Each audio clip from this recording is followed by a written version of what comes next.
Advisory Committee.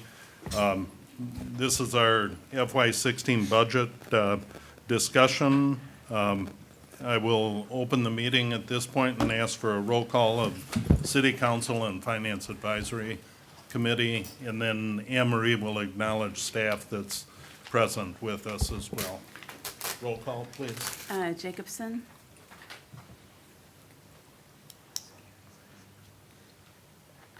Fanouken, Here. Lash. No. Can I have a new sheet? New Mark sheet. Marquardt. Oh, okay.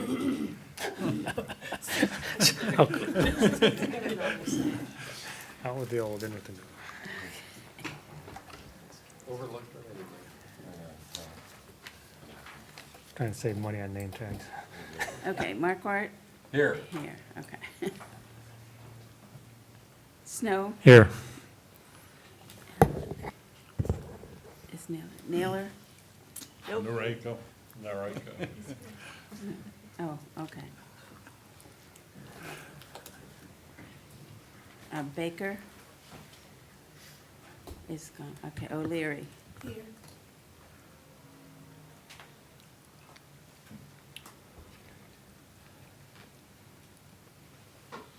And Ray.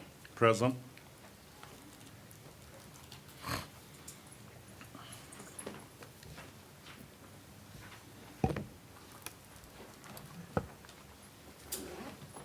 Five are present.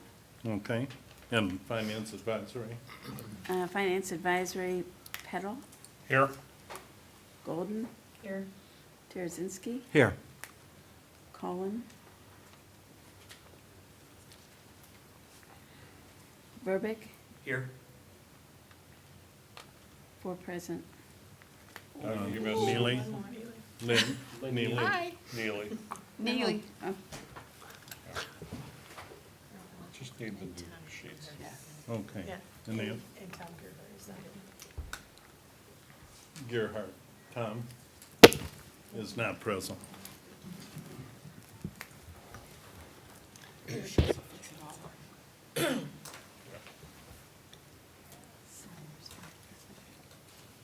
Okay, and then Anne Marie, if you'd introduce staff. that's with Sure. us. Gladly. We've got Fire Chief Eric Hicks.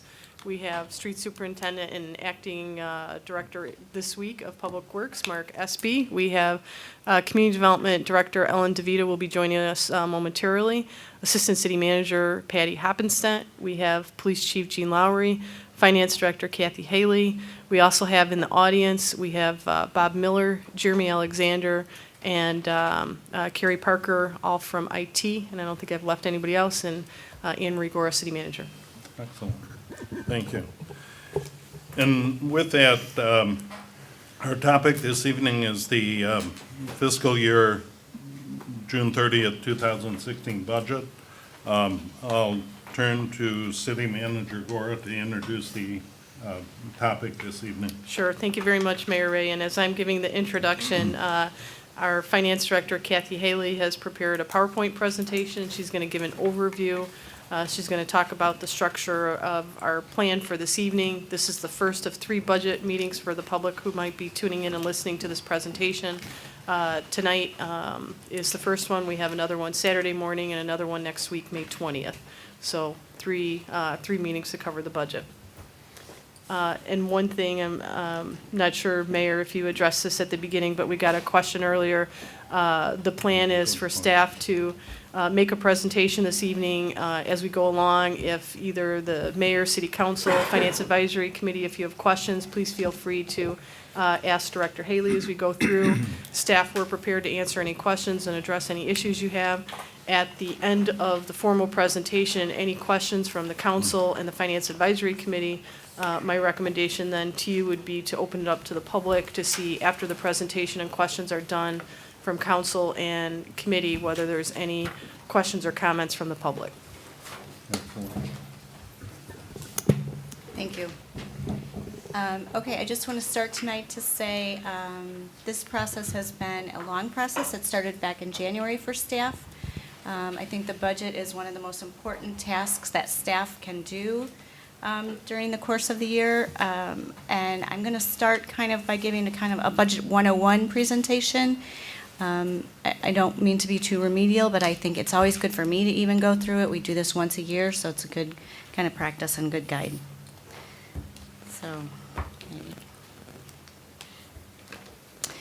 So government budgets. Citizens, taxpayers, governing bodies, and government employees collaborating with each other to have scarce government resources allocated to their programs. The budget is a plan, it's a guide to meeting the future needs of the city. And I think the key there is the future needs of the city. Sound financial management practices through short and long-term planning.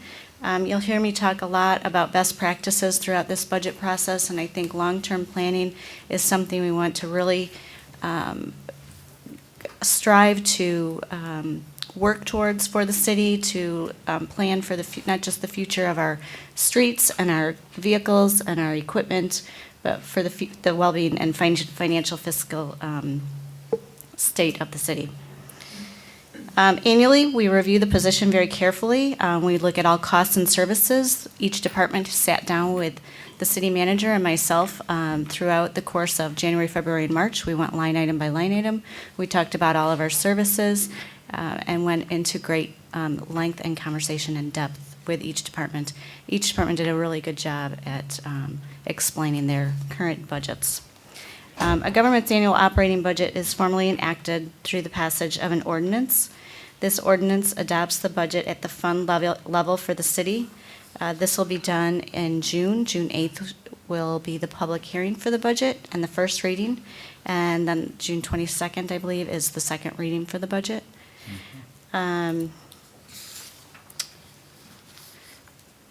So this ordinance, it becomes the legal authority for all government spending. Dollars each year do not carry over automatically. They lapse at the end of the year, unless they're specifically being requested to be carried over. And for example, there's the water main replacement that's being done on First Street. They're just starting that. They're certainly not going to finish that by the end of June. So we're going to need to cover, we don't want to rebudget that money, but that $700,000, what's not expensed in fiscal 15, we'll do a formal budget amendment brought to the council to carry those dollars over into fiscal 16. While the ordinance is passed at the fund level, the city does monitor expenditures at the department level. Department heads are given a monthly report of revenues versus expenditures to just track where they're expending. We also have been submitting a quarterly report to council. So in government, individual resources are allocated and accounted for in separate accounting entities known as funds. Government accounting is called fund accounting. We call it fund accounting sometimes, but it's fund accounting. These separate fiscal accounting entities report its own set of financial statements and budgets. And you'll see that as we go through. The general fund is the largest fund. It accounts for all financial resources except for those required to be accounted for in another fund. This fund tends to account for general operations for the unit of government. It includes administration, community and economic development, finance, human resources, information technology, police, fire, and public works. Other funds that are within the city's budget are considered enterprise funds. We have two for the city of DeKalb. One is the water fund, and one is our airport fund. These funds are primarily, they're very similar to the private sector in that they should be self-supporting. So for the water fund, the cost of providing water service to the community, the accounting of this is financed through user fees and charges for service, and that's what supports that fund solely. Another fund is the airport fund. We charge hangar rentals out at our airport. You'll notice in this current fiscal budget, we have not done any transferring from the general fund to the airport fund because it is an enterprise fund. It should be self-supporting, and we've passed a budget to that fact so that their cash, they'll have a cash balance at the end of their budget in fiscal 16. In the event that they were to go into a negative cash position because they're very they have a very low cash balance right now, we can do a year-end loan But it would be a temporary loan, and that would be the intention, so. Kathy, before we move on. Yeah. One of your first slides said that this is only an operating budget. That's technically not true. Is that correct? The general fund? No. Oh, no, I think it was earlier than when you got to the general fund.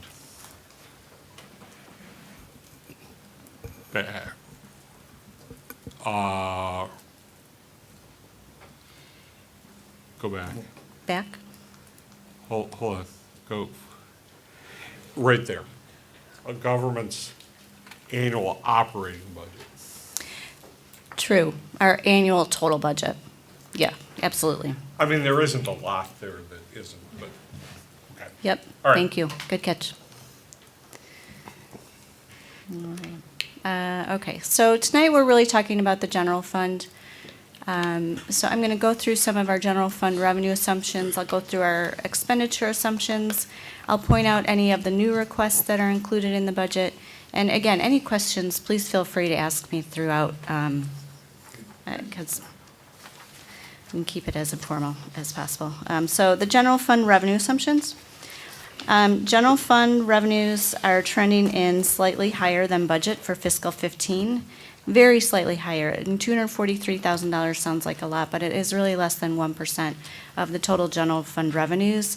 And I think that's a very good job at our budgeting last year. I was not here, but that's very close to what, we're coming into budget, so. You can see from this slide that our largest source of revenue is sales tax. So the top blue piece, the 12.31%, is our property tax dollars. The 44% is sales and use tax. And then the next slice, the 14.26, it's called intergovernmental revenues. That's primarily income tax revenue. Income tax is about 12.43%. So we are very reliant on our sales tax revenue. Other revenue assumptions, the property tax revenue, and I want to talk about property tax because right now we're going to be levying now property tax in October. So to be able to kind of still gain an idea of where our budget is at, I think makes that process a little easier. But we levied for taxes last October, passed with the county the end of December 2014. So those are the dollars that are in our fiscal 16 budget.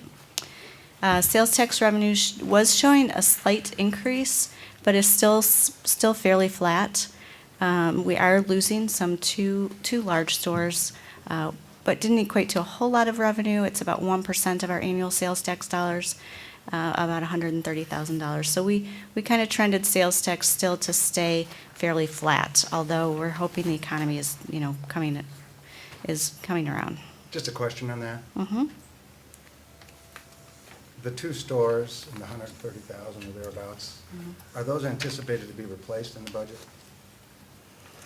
We held sales tax revenue fairly flat, so I did not account for new stores going into that. Okay, so they're out, they're for assumption purposes. Yes. And I would just add, generally, we did this in the current fiscal year, and the conversations Director Haley and I have had on the revenue assumptions, we're always, we prefer to be extremely conservative. So let's say we're able to get two stores to come into those spaces over the next year, then we would have that revenue as part of the general fund, but we're not budgeting for it. We're not anticipating it. And, yep, What were the impact of some of the other big boxes, Big Lots specifically?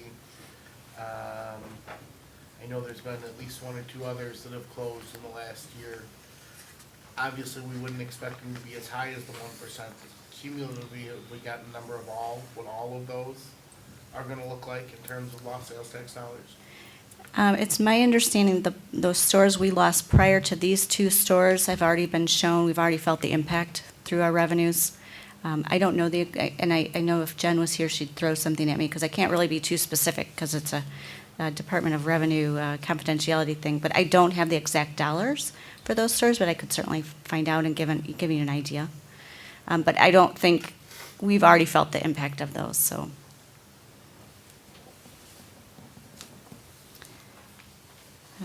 Okay, a couple other revenue assumptions.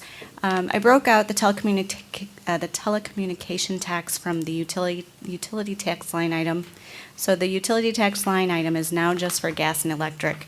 I did that because telecommunication tax revenue has been dropping drastically, and I really want to be able to trend it and forecast it as best as possible.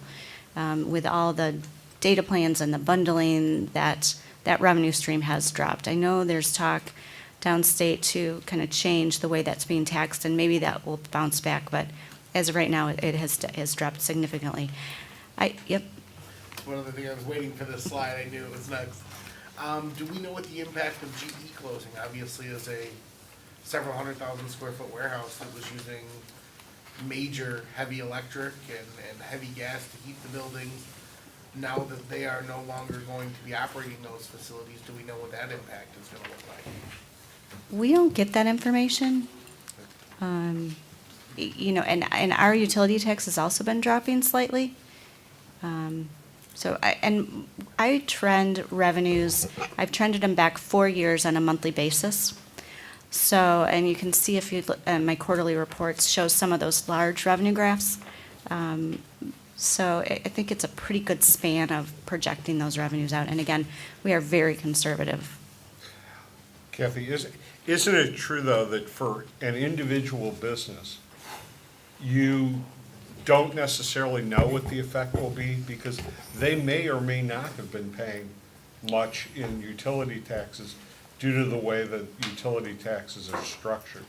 You know, because the Right. taxes on a part of the delivery of, or a part, I'm using delivery to be very generic, but it's on a specific part of the transaction for utilities, and if they incur that within the city, then they pay the tax, and if they don't, then it's possible that, you know, so I don't know what the case was with GE, so it could be a significant impact, or it could be. Right, it's hard for us to know the dollar amount. I know the city has done an audit in the past on utilities, so we know that we're capturing all the correct addresses. Right. But to know these specifics, it's difficult.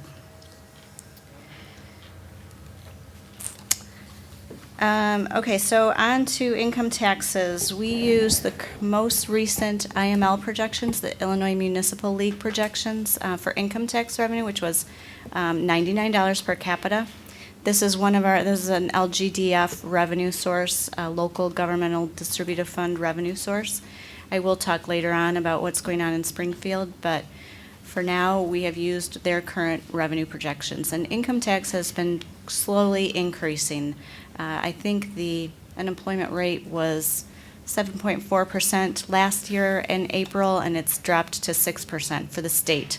So this is a state distributed revenue based on our per capita. Is that $99 is the entire LGDF, though, isn't it? It is. Yeah, so it's not just income tax. No, It's- that is income tax. Income tax is really our main LGDF revenue source. So we do get other distributions from the state, but income tax is our largest. And that is just income tax, the $99. That's higher than I thought. Okay, good, fine, great. You'll see that road and bridge tax dropped. Just as we talk about the income taxes, is that the one that's still in debate? Yes. Yes. Okay. Yes, and I have a couple slides on that, so that'll be good conversation. Our road and bridge tax has dropped. This is a tax that's collected through the townships based on what they levy for road and bridge tax, and then they disperse it to local municipalities. They levied much less last year. We were not notified of that, but that was the reason for that drop. Administrative tow fine revenue, this is really only the second year we're showing this revenue stream. So we're kind of budgeting for we've kind of got a better history and can budget for a true 12 months of revenue. Liquor license revenue appears to be dropping from fiscal 14. However, instead of collecting this revenue once a year, we're collecting it 3 times a year, and it just happened to be where it fell in fiscal 14. If you look back a year, we're right at where we should be for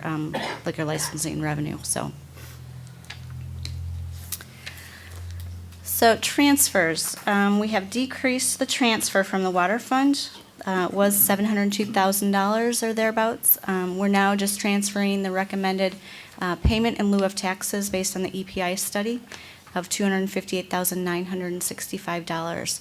We are, that other $500 or so thousand was meant to account for costs out of the water fund. We're directly hitting the water fund now with salary costs.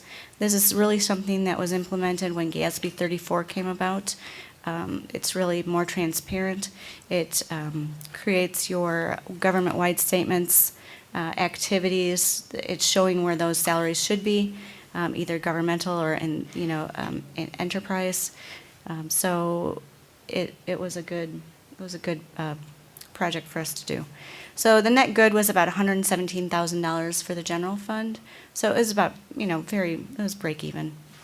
And we did transfer $250,000 out of the workers' compensation fund. That fund balance policy is set to hold at $1 million. It was running a little above that. So that's just a one-time transfer. It's not meant to be an annual transfer, but it is one that we did for this budget season.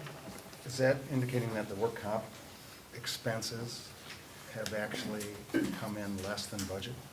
Yes. The payout? Yep. Which is also good. We are going to slowly phase out the TIF transfers that have helped support the general fund based on the number of years remaining for each TIF. So I have some handouts that I put on the table. This is handout number 1. And it just kind of shows from fiscal 15 through fiscal 22, which is the end of the largest TIF, which is TIF 1, how we're going to kind of phase that out, and as well as how we will pick up some property tax revenue to offset that. So total dollar amount between fiscal 15 and fiscal 22 that we'll end up losing is over $900,000 over the course of the next several years. Okay, so property tax, City of DeKalb, property tax allocation. I'm sure this is familiar to all of you. We're that 8% piece of the pie there. While residents live within the city limits, their bill is comprised of 10 separate taxing districts. Each taxing district determines their own total dollar amount of the levy. Any resident in the city pays about 8% of their bill goes to the city. And I have a second handout, which just shows the history of the property tax from fiscal 13 through where we're in the budget. And again, that budget is already what was passed as the tax levy in 2014.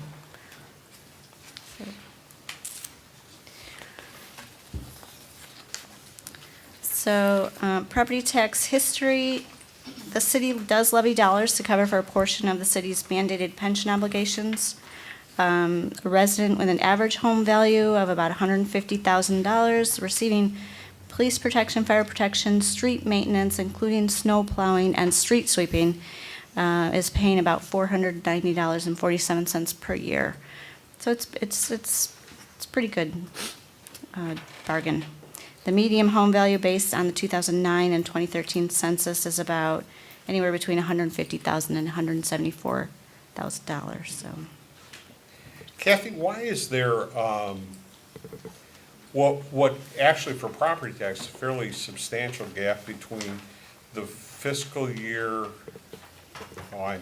the fiscal year 2015 budget was set in June, and then the levy wasn't set till December? Is that the difference between the budget and the estimate? no, the difference between the budget and the estimate is we collect about 98 to 99% of those dollars. We don't collect 100% of them based on foreclosures maybe, or people disputing their tax bills, so we don't collect the full amount every year. I understand that, but I believe that is the amount that's, I had my zeros out. Okay, that's fine. I thought it was a larger gap. Good. Okay, so on to expenditures. The general fund expenditures are actually trending well below budget. Excuse me. Fiscal 15 was truly the first year the county tax sharing agreement was shown as an expense rather than incorporating it into the revenue. So the budget versus estimate difference for fiscal 15 is $548,000. I want to reassure, we have made all the payments correctly to the county, but the budget was just off slightly. The transfer to the public safety building also did not have to be done. I think the budget was being implemented prior to the finalization of that project. And everything had been completed by June 30th. There should have been no retainage payable. That should have been booked, and that $400,000 was not needed.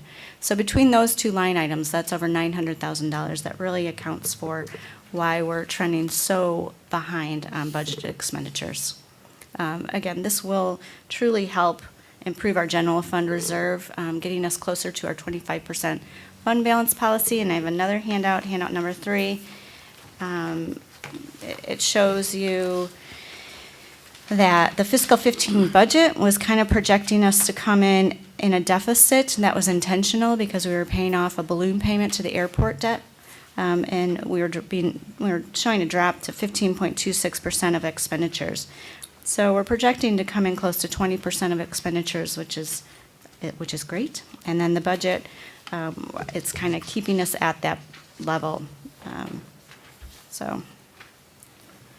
Just as we go forward on these one-time items, these accounting adjustments, so as we do comparatives and people are trying to analyze this, it would seem to be helpful to, as you are now and any others that are in the budget, to try and get a list of the one-time items.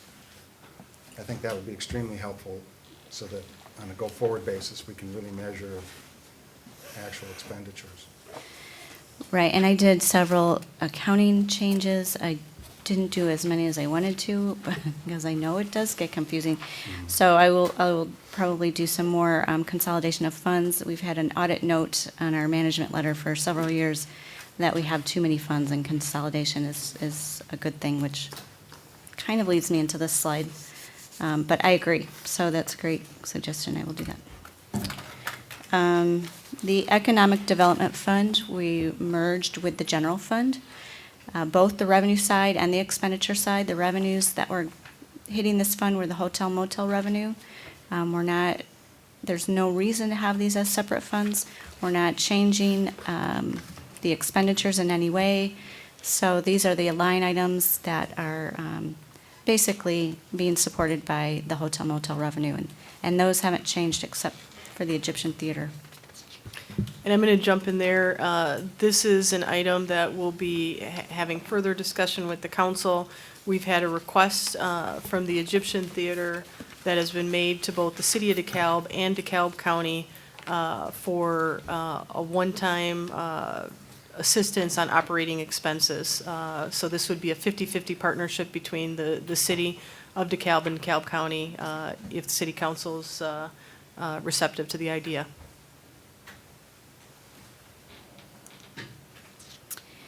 Other expenditure assumptions, the health insurance savings is based on changes to our plan. That was over about $205,000 savings for the general fund of the employer contribution portion. Just as a side note, any new or vacant positions, we budget at family coverage. So we're still looking at our health insurance, reviewing it, and should be ever analyzing it to make improvements and try to find cost savings. So that's thanks to Patty. There is no transfer to the airport fund. I think we talked about that. This is another accounting change, and I think you'll see a lot of downs in the general fund support budget and a lot of ups throughout the other departmental budgets. So we're phasing out that Department 35, which was called General Fund Support. And we're hitting the departments directly with those expenditures that they should be accounted for. So, for example, the Emerald Ash Borer program, I'll pick on Mark, was in the general fund support department. although it should be in Mark's budget. So we've moved that to Mark's budget. So it's now 0 in that fund, in that department, and I think it's $25,000 that's showing up in streets. I think this makes it more transparent. I think it makes the department much more accountable for that budget line item. They get those reports monthly. You know, you had that catch-all department of general fund support, and it didn't seem like anyone, well, that's someone else's problem, someone else. So I think it just makes it more accountable. We decreased in there, there's still a few line items in there. We're still showing the county tax share rebate dollars in there, and we are showing still some regular wages. Those have been in there in the past for one-time payouts, vacation, people leaving. They get their vacation paid out or their comp time paid out. So we have dropped that based on some of the changes we've made in the comp time policy to $350,000 in fiscal 16 from the $541,000. We're also dropping the wellness benefit payment from 39 to 30. We separated out tuition reimbursement from training. Each department kind of did their own tuition reimbursement through their training budget. We've centralized it into human resources, so it can be monitored better, and that's $40,000. Our IMRF rate has dropped, which is also good news. That's basically because we had an early retirement incentive program that fell off, and which dropped our rate. It had increased our rate at one point. So, and then there's a combination in the community development department. We combine the administration division with the planning and economic development division. You will see 2 police department vehicles budgeted in the patrol services division. This is using their restricted police revenue dollars. The police department receives revenue from, and you can just jump in if I'm incorrect, but for DUI fines, anti-crime, crime lab activity, state forfeitures, and this money is fairly restricted by state statute. So they have shown it as a budgeted line item, 2 vehicles under the Patrol Services Division.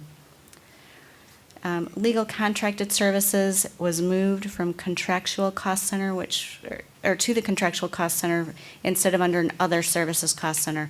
Trying to get rid of other and miscellaneous so that we all know what that expense is. So you'll see a kind of a decrease here and an increase there for that.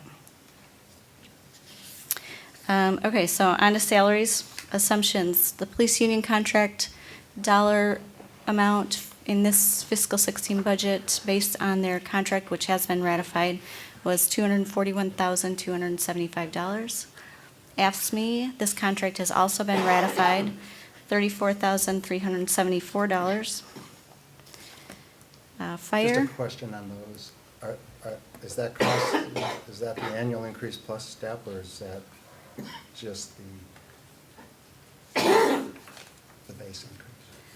Does that include step increases as well? Oh, yes. That's everything? Yes. Total cost? Yes. These are just the increase. The increases and the steps. I'm looking to Bob over there because he did all the salaries, but. Actually, it looks a little lower because it starts in January, so it's not a full year of increase. But it includes their COLA and their steps.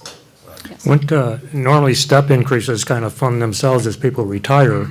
They go, the new hires go down to the bottom of the step range. So generally, everything being equal, steps by themselves do not increase the salary. It's only the COLA increase does.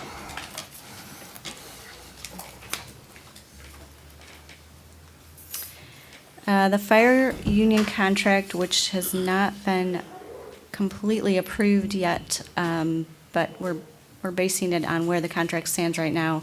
The cost is $218,943. And then the non-bargaining unit employees cost of $226,722 incorporates the pay and comp study changes, which it was the conversion of the 40-hour work week. And it is assuming at this point the economic adjustment being pushed from July 1st to January 1st, 2016. Some staffing changes that are in this budget, recommending hiring a temporary summer employee in engineering, recommending hiring an intern to assist in the fire department, filling the IT director position and the HR director position, and promoting a police officer to detective and eliminating a vacant police officer position within the budget. So that dollar amount is just the difference between a police officer and a detective.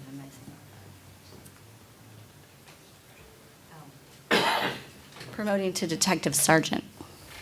So that's my fault.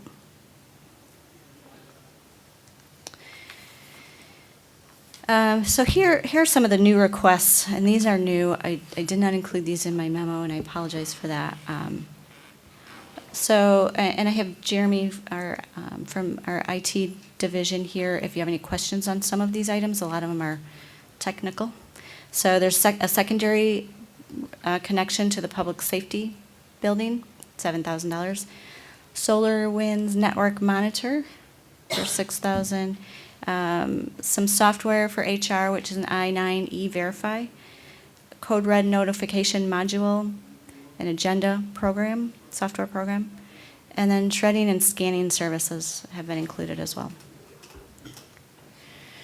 These are architectural and engineering additional services. So for services, structural, and John Laskowski is out of town right now, but if you had questions on it, I know he'll be here Saturday. I would just add that you'll see this not only in engineering but planning as well, that with having limited staffing, particularly in engineering, this is one way for us to deal with increased demand or particular projects, is to be able to contract it out. Just for clarification, are these incremental to the budget we have? No, these are all incorporated in- in the budget. Thank you. Services for parking lot design 6, I think the 6 fell off there. And it's architectural engineering services for permits and planning. Additional requests, Get Fired Up for Safety program. And if you have questions on any of these, we do have all our department's heads here, so please, by all means, feel free to ask. Crowd control training, Camp Power annual contribution, economic development strategy. What is that? This ties into the America's Best Communities grant, the ABC grant, and as we go through the grant process, trying to find out what the city's contribution is. So we budgeted $50,000 in an expenditure and $35,000 in offsetting revenue coming from Frontier. So we're not sure whether the city will have that $15,000 total, expenditure, or what the role of the nonprofit sector is going to be. So we'd rather err on the side of making sure that we budgeted accordingly. And keeping in mind, I think everyone knows this, the next round, we're one of 50 communities. We make it to the next round, we're then looking at a grant of $100,000, and we make it to the final round, it's either $1, $2, or $3 million. So this is quite significant and could be very beneficial to the community. That second round moves from a field of 50 communities down to, I believe it's 15, 8 of which will be selected to present their projects, and then those 8 go into the final competition of 3.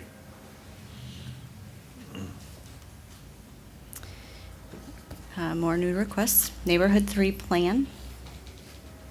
I'm gonna jump in on this one. This is plans. This is one of the things that we've looked at, and we've had conversations not only with NIU, but I know with Alderman Jacobson. When you look at the community, we have to do some targeted response to particular neighborhoods. And the reason we're using the term right now, Neighborhood 3, which as we move forward, we'd like to have a more location-specific name, whether it's Annie Glenn North Corridor, but it's the area that's been identified in the housing study. So Neighborhood 3 is generally north of NIU and west of NIU. So there are definite strategies that we need to look at as far as redevelopment, addressing particular issues that we're seeing in that area, whether they be related to the police department or other areas. And then there's subsections within that, within Neighborhood 3, whether it be Greek Row. So what we have right now is plans, because this may be, as staff, we may be coming back to you with a recommendation of doing processes, looking at perhaps multiple consultants, of looking at, do you do a planning, do you do Do we look at other economic strategies for redevelopment of that area? So it's a dollar amount right now that we have had multiple conversations with NIU as to how this could be structured. So we would be bringing this back to the council as a separate proposal, but it's definitely a neighborhood we need to address. And I just would add one other thing, and the mayor's been involved in this conversation. A year ago at this time when we were presenting, you had seen in the budget, money set aside to do a comprehensive plan. I want to think it was about $100,000 that we had in the budget. As staff were recommending deferring the comprehensive plan by another year and specifically addressing Neighborhood 3, trying to figure out, identifying all the issues that are in Neighborhood 3 and looking at redevelopment so that it helps move the community forward. But a year from now, we would be proposing a comp plan. And if I may, a comprehensive plan is usually built on a lot of data, and we would be able to layer in the data from the housing study and then the economic development strategy plan, and that would be the basis of the data for the comp plan update. So it's an incremental approach.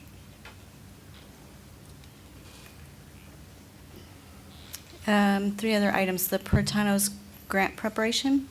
I think I'm just going to jump in and start giving more background since I expected more questions. This goes to the city acquiring Pertano, so we now officially have the Pertano site. We have worked with the IEPA in the past, so our next step is to work with the IEPA to look at additional grants for the remediation of the Pertano site. So that's what the $10,000 is looking at. We would work with the consultant that the city had hired previously to contract out some of that grant preparation work in order to submit to the IEPA. Minute contracted services specifically relates to the Planning and Zoning Commission. We typically have Planning and Zoning, or P&Z, every 2 weeks. Those meetings go, they've been going quite long, anywhere from 3 to 4 hours at time. So what we're proposing or recommending is contracting out the minute preparation because the amount of time that it's taking. We currently have a 3-person rotation of staff in different departments that are taking the minutes.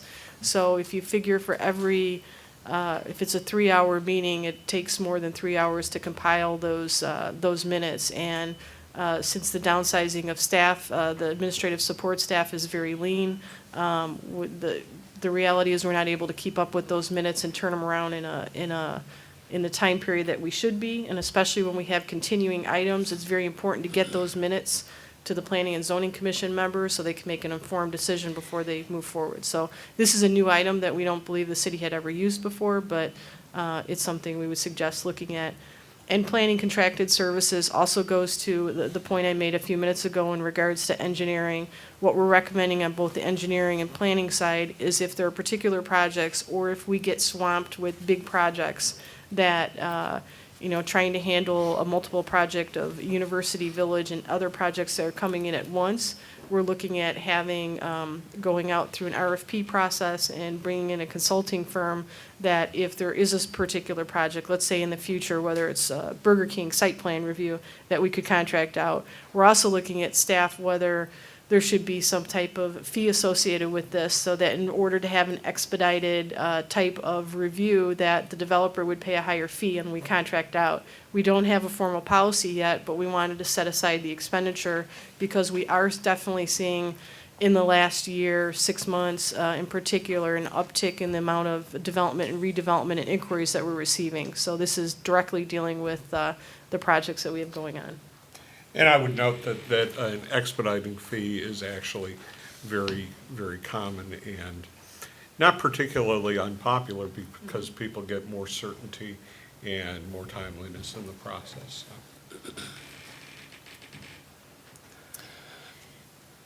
And another slide you're probably familiar with, it just shows the breakout percentage of our expenditures. Personnel is the largest piece of this pie. We are a service provider. That's what we provide. We provide services. So it's not uncommon for municipalities to have the largest expenditure in their general operating fund as personnel.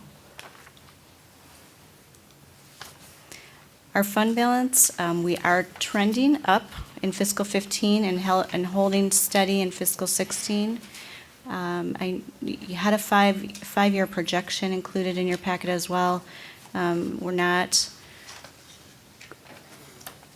holding our own throughout that 5 years, but in Saturday, we will be talking about some alternate revenue sources to help us build that fund balance up to the 25% policy that we think should be a goal. So, but I think it's still a pretty good picture. Sorry, this is not a great slide, but we had a couple additions to the budget since the budgets were sent out to you. These are just some of the changes to the general fund in total. It's affecting the $103,000 surplus by about $16,000. We're eliminating a couple expenditures, lighting in the evidence room, additional power circuits. We had a recalculation of our debt transfer, which dropped our transfer expenditure. We are including the Sycamore intergovernmental agreement that was also kind of lumped in with revenues. We want to pull it out and show it as a true expenditure. That's the border agreement, so that those are property tax shared dollars. Some other small little revenue sources that we're going to get in for pull tabs, and the promotions for lieutenants to commanders is in here. So that total is $15,919 more in expenses, bringing down our surplus to $87,683. Still showing our fund balance percentage at 19.87. So. Kathy? Yeah. Before you move off assumptions, one question I had. You noted there were replacement of 2 police vehicles from restricted police revenues. Those are outside the fleet replacement fund? Yes. Is that correct? Because Yep. those are restricted revenues? Correct. So we just Okay. bought them, instead of transferring that money to the fleet fund, we're buying it out of the operating fund. There's a capital category, it says vehicles, it's very clear what they are, so. Okay. We'll talk Saturday about the fleet purchases and equipment purchases and. Thank you. So, some unique challenges for the city of DeKalb that I think are important to share. The sales tax incentive rebate with the DeKalb County, that's about $1.56 million of sales tax revenue that we are giving to the county, so that's hurting the general fund. And just a side note, as Director Haley and I met earlier today, I think it might be beneficial to have a separate item at a future committee of the whole meeting to have staff prepare a memo explaining these agreements. There's 2 agreements that the city have that are pretty long-term agreements that financially tie us to providing this revenue to the county. One is tied into DeKalb Marketplace as far as the relocation of DeKalb County's original center where they were going to put their DeKalb County headquarters when they moved it out to Annie Glidden. The other item is related to the interchange at Peace Road and financial obligations that we have to the county, because my understanding is when that happened, there was an amount due that the county stepped up and provided on behalf of the city, and then the city had obligation to pay that back. They both are long-term agreements, and I forget the exact termination years of each of these, but they essentially were 20-year agreements that were extended another 20 years. So this has a definite impact on our budget in the next decade or 2 that we want to make sure that the Finance Advisory Committee and the City Council is fully aware of our financial obligation to DeKalb County. So we'll bring that back to you, I think, at a later date to both maybe a future Finance Advisory Committee as well as City Council, so you can see that information. There are 5 debt issuances being paid from the general fund transfers. All the property tax dollars that are levied for these issuance, the county automatically levies tax dollars for any debt, are abated in full annually. That equates to about $1.52 million. There- Kathy, let me go back to Anne Marie's point about the agreements with the county. I think it could be misleading to people if they don't see the other side of the equation. I mean, it was an agreement that was with the county. I'm not talking about the interchange, but I'm talking about the sales tax agreement that was mutually beneficial. I mean, it was a matter of how the 1.25% sales tax was going to be shared. If it were, that was not city property, the two pieces of property. And there was a way for the county to keep the property, but they obviously are not in the economic development business the same way that the city is. So an agreement was made that the county would allow the property to end up in the city, so the city would be eligible for the 1%.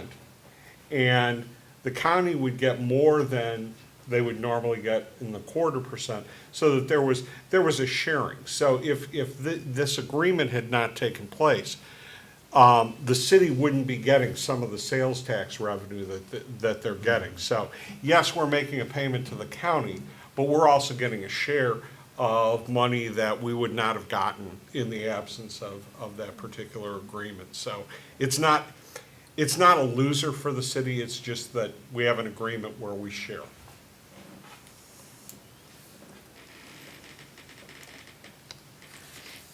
Retiree health insurance costs is about $800,000 annually, so we're covering the costs of several employees retired from the city. So that total is about 3.85 million. I think it's just, these are unique things to the city of DeKalb. They're not, wrong. I think it's just important to keep in mind that these are some hefty payments that come out of the general fund. Why is that going up so much? I mean, I thought that we were getting to the point where that was supposed to start dropping because you would have fewer and fewer people that weren't Medicare eligible. It has dropped slightly, actually, and actually our long-term liability dropped. It was $40 million for a while. It dropped to, 20 million, I believe, because we changed it so not all employees will receive health insurance once they retire. Okay, now, let me make sure that I understand what's on the screen. You're saying that last year was 3 million and this year it's Oh, no. 3.8 million? No, I'm sorry. Oh, okay. No, I'm sorry. That's very misleading. That's Yeah, why no. I was reacting. The 3.8 million is the total of these three items. Yeah. Oh, okay. So the All right. 1.56, Yeah, that $800,000. That sounds a lot I was better. wondering that myself. But, Yeah, yes, it is actually dropping, and it will All right, thanks. naturally drop. So the IML, the forecast, this is in regard to the LGDF and what's going on down in Springfield. So at this time, there's really no reliable information to indicate at the state and federal levels. Oh, I'm sorry. I must have skipped a slide.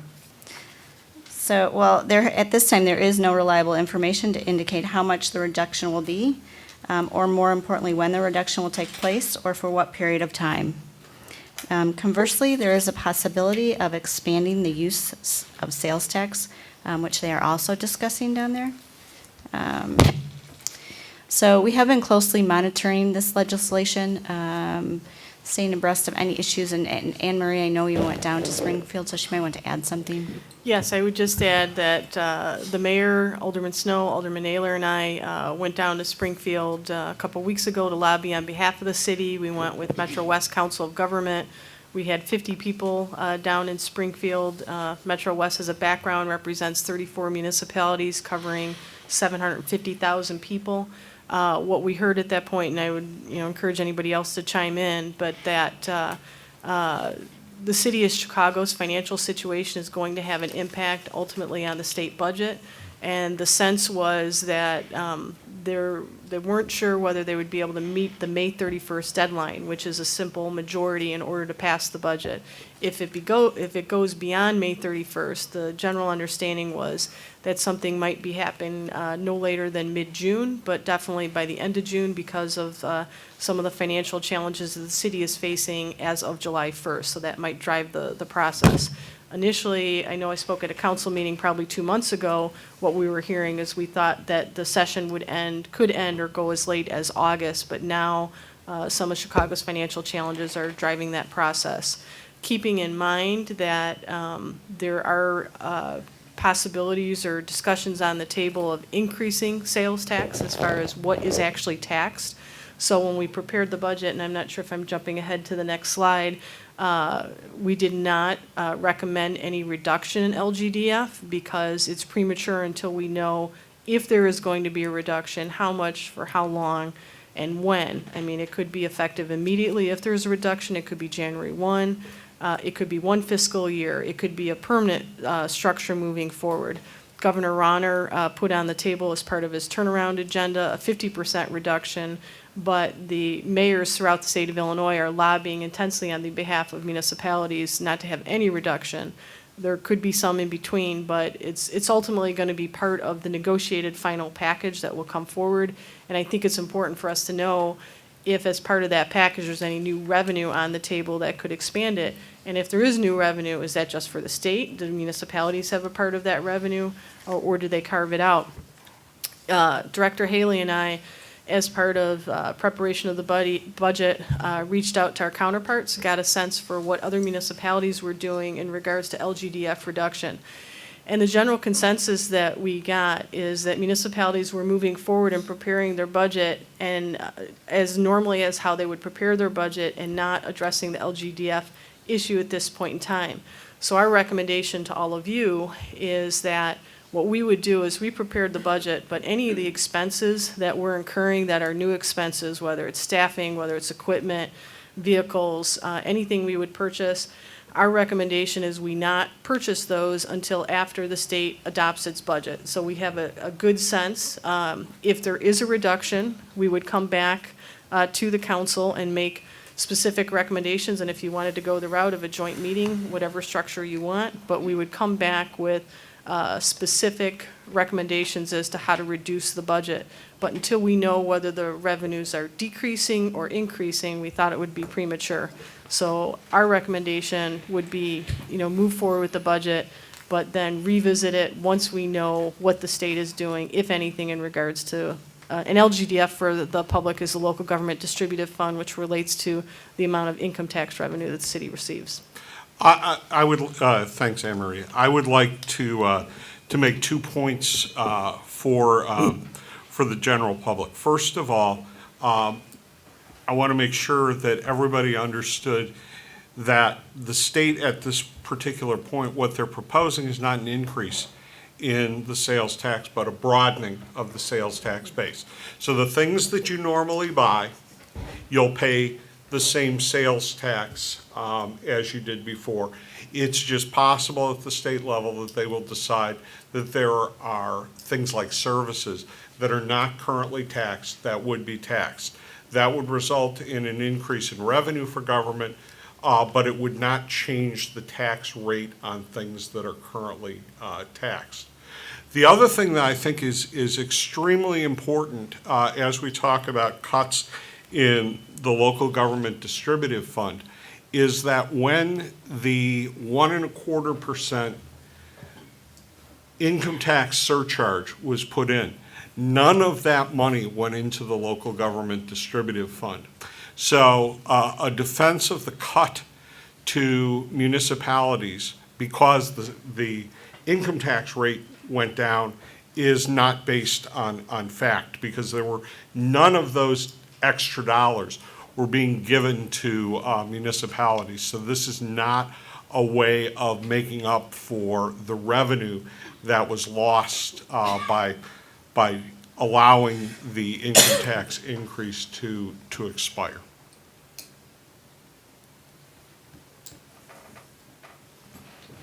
Just a question. When we talked about this, or the early notes on this, the impact potential at 50% was going to be how much? $2 million. So $2 million out of a $34 million operating budget. So it's a substantial implication at the gross side. The other thing, I guess, that happened is this whole pension assumption that's in the statewide budget, which is impacting their total revenue stream and balancing their budget, is the pension discussion, which he's got $2.6 billion in there for savings on the pension with no support at this point, it seems like. And the information we've been receiving through the various organizations that are the municipal organizations are because of that, because of the fact that some of the assumptions are no longer accurate, that the state could be looking at as part of their budget process, not only how do they reduce, but expanding revenues. So it gets at expanding sales tax to other services. It gets at the potential for a Chicago casino. They're looking at other different revenue sources to be able to do that. So I think from our perspective, it's a moving target, and to be able to make a recommendation, not knowing what that target is ultimately going to be, is not prudent. We'd wait to, we came in with a budget that we feel services the city. Let's wait and see what Springfield does, and then bring it back to this group. I think specifically, if there is an LGDF reduction, there's different strategies you can use. Number one, what we've talked about as far as cuts, reducing expenditures. I think the other thing we can do that Director Haley and I have talked about is utilizing fund balance. And this is where it gets at whether the state would be doing an LGDF reduction for 1 year. Would they be looking at it as a structural, permanent change? I think it depends on which direction they go, might change the strategy that we would recommend.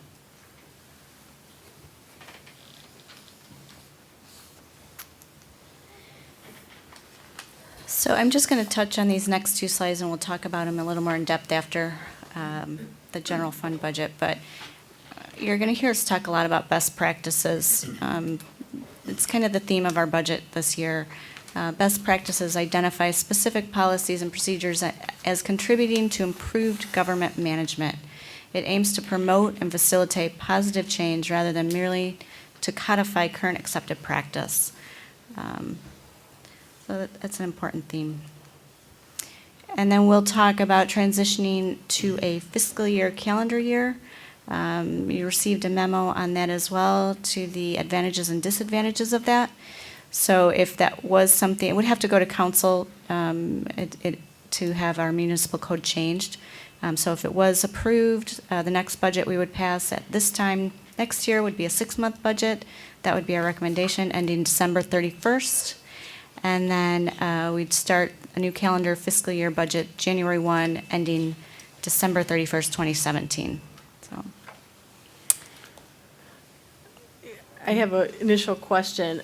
After the presentation, is it the intent to work through the memo, or if there's additional information we want to present, would now be the time to do that, or are you going to work your way through the memos? No, I mean, my presentation, I think, Covers kind of the covered memos. the general fund summary I memo. thought so. So I want to go to, after, 2 slides previously, as Director Haley was talking about best practices. And this is where, at this point, I'm going to ask for the assistance of the department heads. Best practices, I want to take a minute or two just to talk about some of the structural changes that I've recommended in the time I've been here, and this relates to specifically our current fiscal year, and then further changes that we're recommending in the budget. So as you may recall, a year ago, we were looking at changing the finance division and pulling the finance division out from the manager's office and creating a finance department, and having the finance director be a true finance director, whereas the previous title was finance and purchasing director. I think you can see firsthand, and I know the council sees it at our meetings, the benefit of having finance as a standalone department. Another recommendation in last year's, in our current fiscal year budget, was in regards to community development. After the city downsized after the recession, many of the planning function, whether it was planning, economic development, CDBG program, building division, got pulled into the Public Works Department. So the recommendation was to pool those community development functions and reestablish the Community Development Department, which the council had also approved. And once again, I think, and I know that the city is seeing the benefit of it. As a side note, and I know the mayor is aware of this, but I'm not sure if the council, the committee, and the community is, our Ellen DeVita, our community development director, led the charge in coordinating the community involvement in writing that grant, and will continue to lead that charge and facilitate the next stages of that grant application. So I bring it up because I know we're seeing firsthand the benefit of professional staff in these key positions. So I wanted to share that because moving forward, when we look at best practices, there's two other key recommendations that we're recommending for consideration.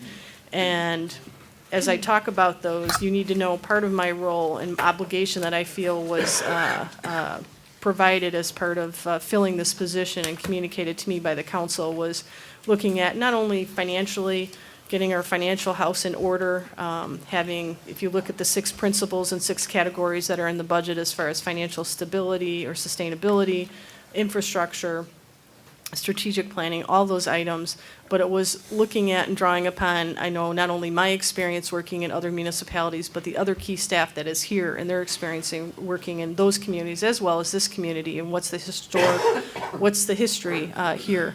And part of what I've tried to do in the recommendations and that we've all done as the executive team is look at what's working and keep moving down that road, but also look at where are some of our deficiencies and what are we not doing at the level that we need to be doing, and what are some of the best practices that are industry standard. So to those best practices, I just wanted to take a few minutes to share with you, relates to IT and relates to human resources. And I'm going to ask, as I give a general overview, in particular, I'd ask the police chief and the fire chief to jump in, that IT is one of those areas that we have great committed staff that are trying to assist the departments, but there are unmet needs in our departments, particularly of great concern to me is our biggest departments, police, fire, and public works.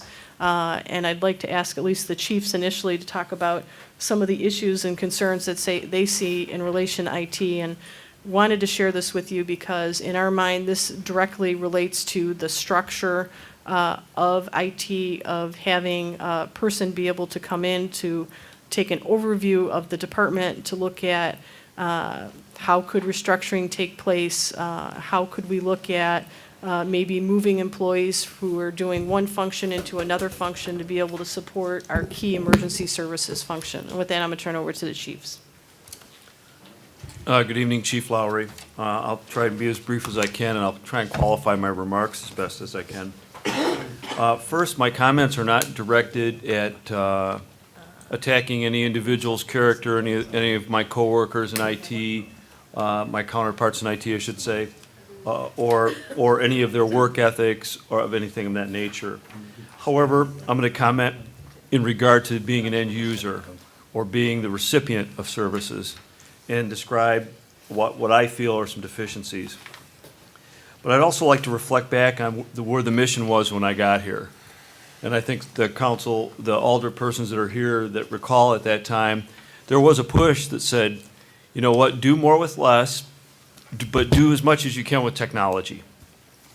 And when you do that, when you implement those changes, you have to have support for those changes. If you don't, the implementation of any technology becomes almost a moot point if it's not operationally effective or supported. Having said that, I would say that technology is obviously key for us. When I look at the systems that are supported by IT in some way, shape, or another, the one that comes to mind critically is the communications division.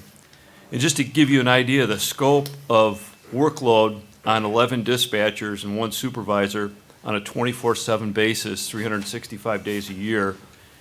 Last year in 2014, they processed over 44,000 police-related events. They processed over 5,000 fire-related events. They processed over 19,000 911 or emergency calls. When you do a per capita or prorated comparison to larger municipalities, especially when we go on calls for service per officer, our calls per service annually per officer are higher than cities like Elgin and Aurora and Joliet. So the demand is there. The need is there. But many of the things that we continue to wait for from a technology perspective are supporting the very division that has to handle and process those calls. Things that are so simple, like an answering system that would take the need for the dispatchers after hours to answer non-emergency calls that could be directed to a system that would provide voicemail access to police officers, to specific divisions, to make certain requests.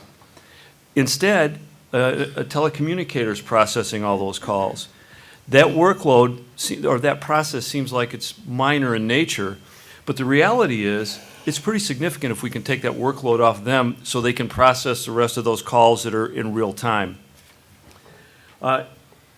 That's just one example. There are other examples. I mean, we have a police department that still doesn't have voicemail access for every police officer. So what that means is someone calls into the dispatch center, they need to leave a message for a police officer. It might be you, concerned citizen, you elected, you commission member, who needs to leave a message as a follow-up to something that's important to you, and that dispatcher either has to handwrite a note or create an email and send it, taking that third-party information, hopefully doing it as accurately as they can, while processing the other things they have to do. When a voicemail system would tender the workload in such a way that would alleviate so much of their workload, allow them to be more effective in their business. That's been on hold since November of 14. There are outside variables involved in that as well. We've talked about other things in regard to software support for crime-free housing and inspections.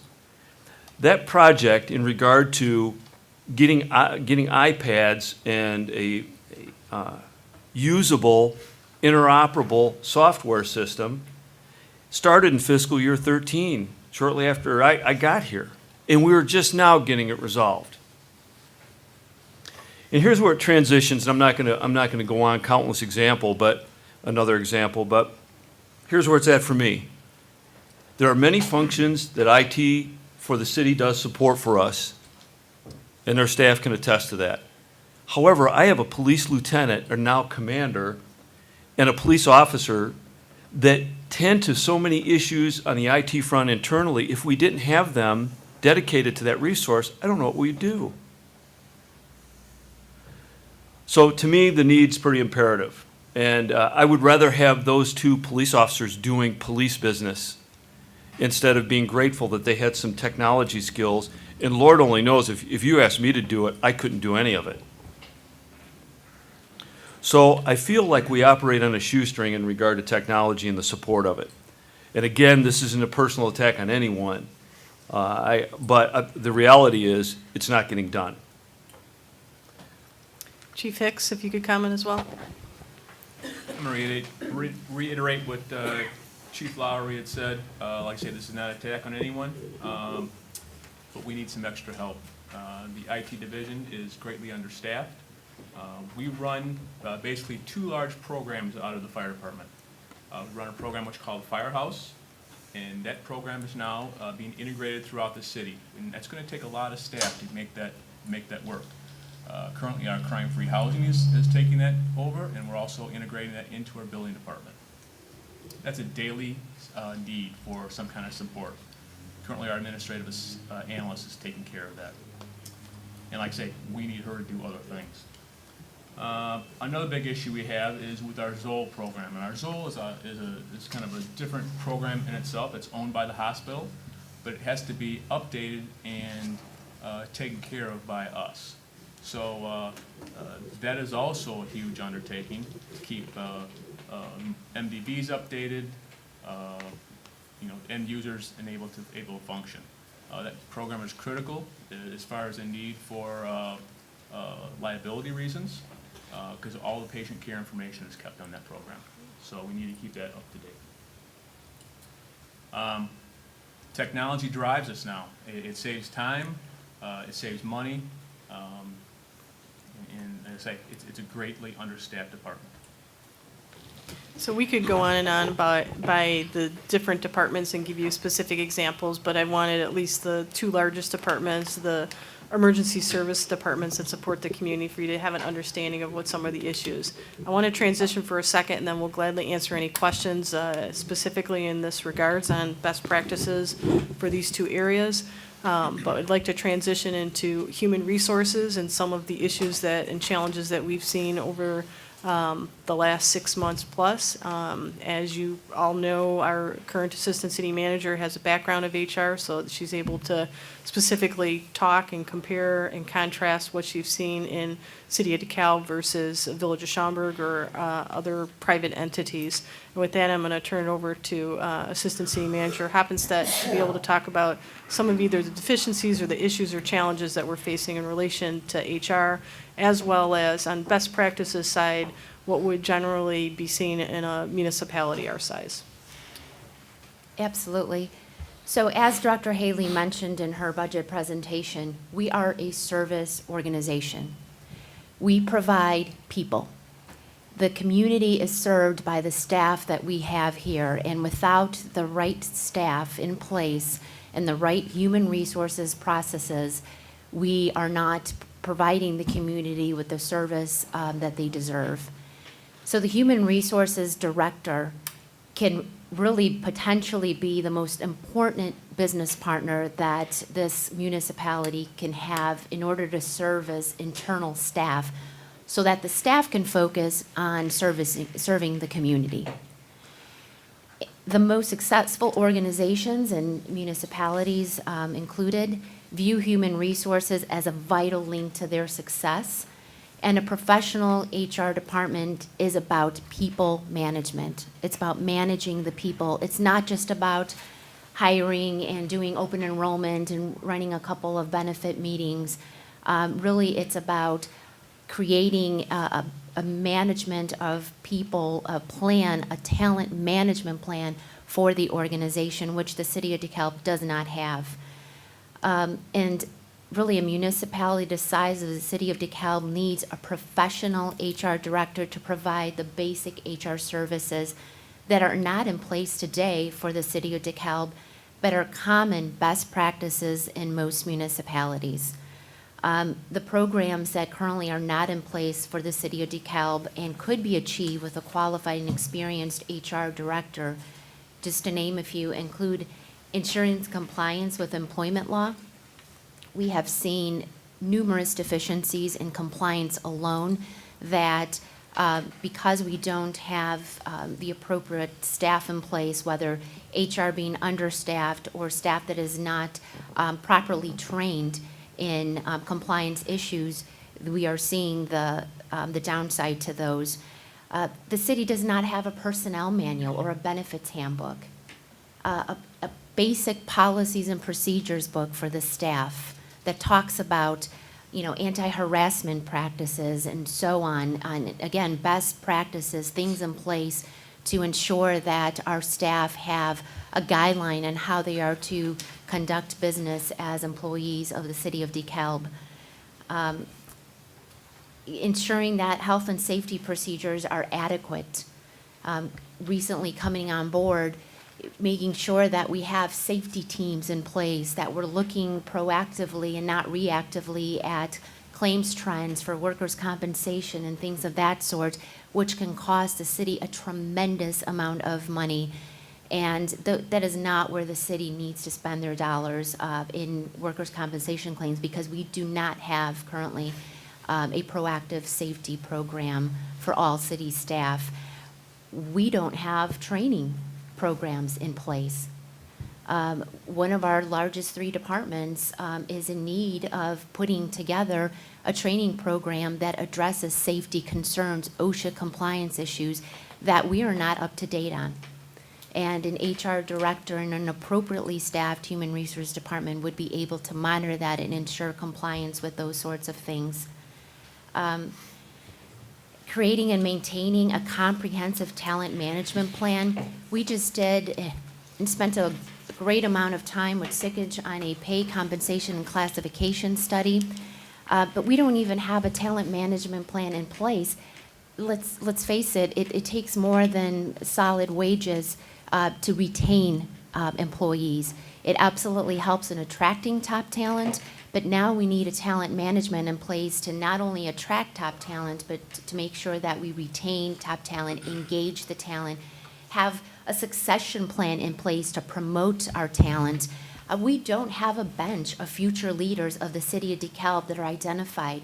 We don't have talk about a long-term planning that Kathy mentioned in her budget proposal, we don't have that for our biggest asset, which is the staff.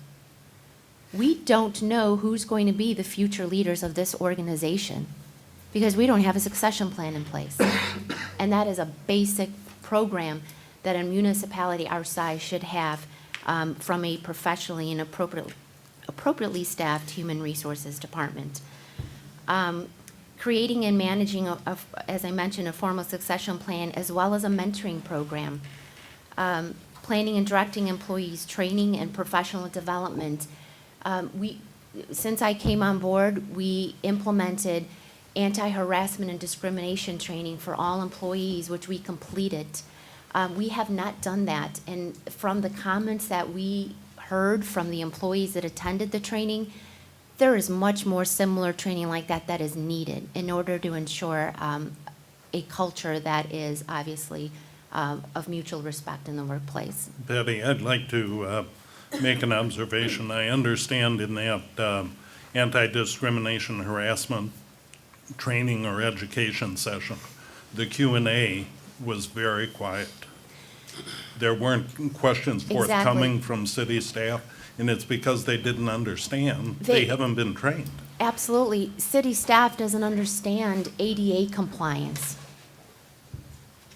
City staff doesn't understand what you do when someone comes forward and creates a hostile work environment. Supervisors don't understand what their responsibility is on behalf of the city to appropriately address those issues. I can go on, and that's just the tip of the iceberg on the type of training that we need to have for our city employees. We don't have a formal training program to address those types of legal compliance type of issues that all employers, private sector or public sector, must have in place to ensure we minimize liability to the city. Managing a comprehensive performance management process. We have staff that have been here for 20-plus years and never received a performance evaluation.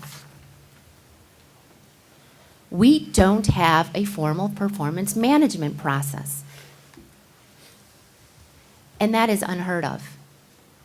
But we also don't have a HR department. We have an HR division that is inappropriately staffed and does not have the talent that's needed in order to carry out these basic HR functions.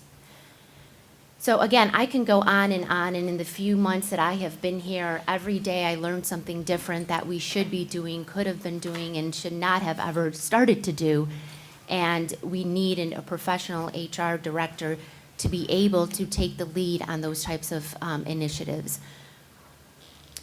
According to the International Public Management Association for Human Resources, which sets the best practice for HR professionals in public sector organizations, the ratio for how many HR professionals per employees are needed in an organization is 1 HR professional per 76 to 100 employees. Currently, the city of DeKalb has 1.5 HR staff members. We have an assistant director of human resources, and we had a part-time administrative associate who did not have any HR training, experience, background, certifications, formal education, who assisted and did a phenomenal job, don't get me wrong, did a phenomenal job with the clerical duties within the department. We need an HR professional to be in that part-time position, someone who can participate in interviewing, someone who can assist with policy development. So that person has transitioned and was promoted to an administrative assistant position within the finance department, as that person's background is in finance. So now they are appropriately placed in the right position based on their skill set, and not just entering data and making copies of interview questions for human resources, because that is not what the human resources division needs. So we are now in the process of recruiting and filling that position with a human resources professional who will be the part-time position, and be able to assist with true HR functions and services and help developing the programs that are needed for a fully functioning human resources department. However, that still leaves us with one full-time position short according to best practice. And in reviewing the comparable municipalities with the city of DeKalb, the ratio currently, the comparable communities have an average of 2.5 HR professionals per 225 employees, which is within best practice. The city of DeKalb has currently 1. We're recruiting 1.5, the 0.5, the part-time employee who will be an HR professional with a degree in human resources, proven years of HR experience. But in order, again, to be staffed appropriately, we are asking for your strong consideration that it is time to bring a professional human resources director who can work closely with our assistant director, who has tremendous talent and institutional knowledge. And our assistant director paired with an HR professional director could really do some tremendous work that is greatly needed for the city of DeKalb. So the city of DeKalb should appropriately staff the Human Resource Department in order to achieve the many necessary HR programs and processes not in place today. This is critical in order to minimize legal liability and ensure compliance with state and federal laws, which are constantly changing. Thank you. I'm just going to jump in there and give you the best analogy. The city on many avenues has been reactive and not proactive. We're trying to transform the culture across the organization to being proactive. And the best example I'm going to give is Chief Lowry in the police department, and the fact that what has been able to implement in his tenure here at the city has been able to transform the police department from being reactive to proactive. And you see that specifically with the community policing initiative. And the numbers are showing it and are showing the story that all the areas are going down in crime. And I know that the chief loves to talk about that, and he can give you specifics on that. Ultimately, what we're asking for consideration is to continue to allow staff to work with you in trying to transform the organization across the board from being reactive to proactive. And the two areas that we need assistance on right now are IT and HR. And if the question is asked, can we continue to exist the way we are and not have the positions, if that's the direction, but then we're not going to be able to move the community forward and we're not going to be able to address some of these deficiencies. And with that, I know there's a wealth of information that Director Haley provided. We didn't go into some specifics on other items. At this point, we're going to stop talking and we're going to listen to you and answer your questions at this point, and then I know Director Haley wants to has a couple other items on the agenda, including the fiscal year, looking at transitioning and changing the fiscal year. Alderman Snow? Since we just finished talking about these two positions, I mean, both compelling statements as to their need, but if you were told you could have one of those positions next year, which one would it be? Both.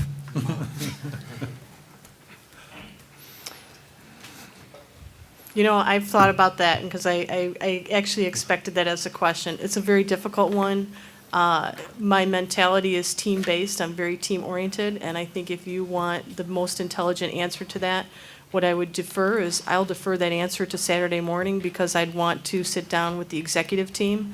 I could give you that answer, and I have a scenario in my head if the council were to go in one direction, an alternate option on the other. But I want to make sure that that this best supports the team and the needs of all the departments. So I will, if you will give me that opportunity, Sure. I will give you that answer Saturday morning. Okay. Mike? I have a quick question for Chief Lowry. This is a question of process. It's not a question of the needs that you expressed. I think those are all there. I may not be remembering correctly, but I believe that in at least two instances where I had contact with one of your officers, I was given his cell phone. And if I call that cell phone when that officer is off duty, does it go to voicemail on his cell phone?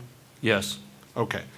So the problem that we have is if somebody does not have that, then there's absolutely no access to voicemail, and there's basically no way to reach an individual officer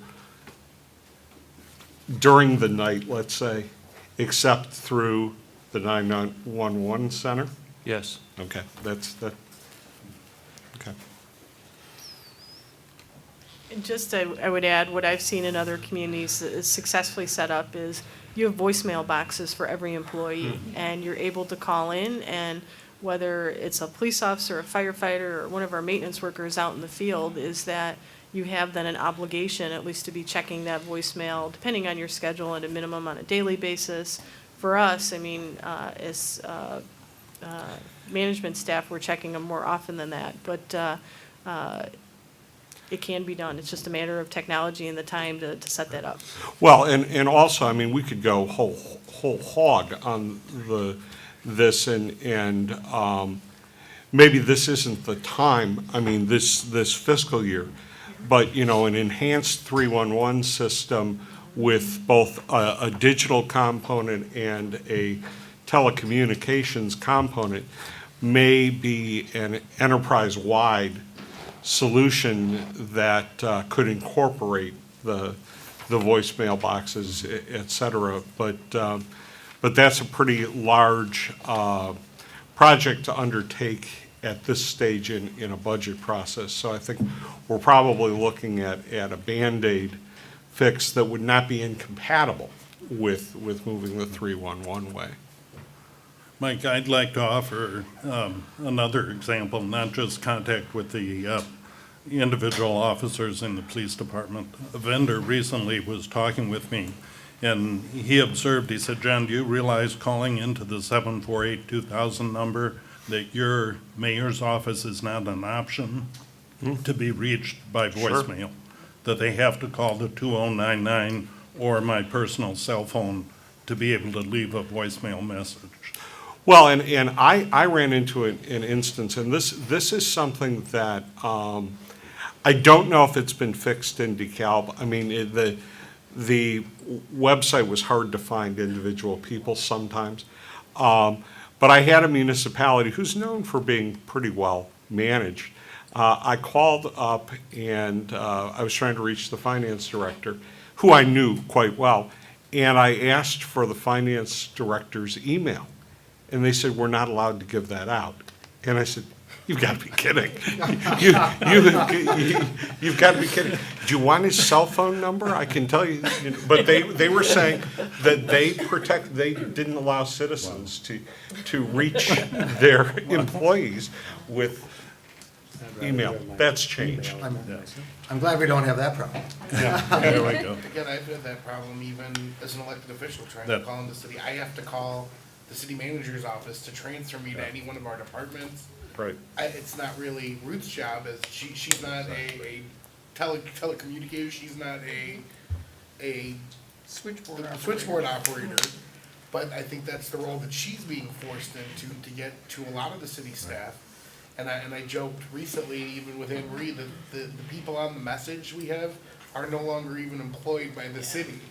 And it just shows how dated we are in terms of when you're hearing the different extensions. Those employees haven't worked here for over a year. And yet they're still effectively answering our phones. You know, and that's, And some of that is part of the HR resource that Patty was alluding to. You know, Exactly. recently, I realized we've done major staff turnover. The hard copy telephone directory, Dave, that I carry, I realized was obsolete. Went to HR and they said, "Oh, we have a temporary update. We'll give you a copy of the hard copy temporary update." But that should be a function that should be automatic out of an HR role. absolutely, and with time and staff, we could do marvelous Sure. things for the city in IT and human resources, but, I mean, we're bare bones, and the the talented employees that we currently do have in IT and HR are making do with what they have, and we have not, as a city, provided them with the resources necessary to lead us forward as the backbone of this organization. Let's face it, IT and HR are the backbone of a company.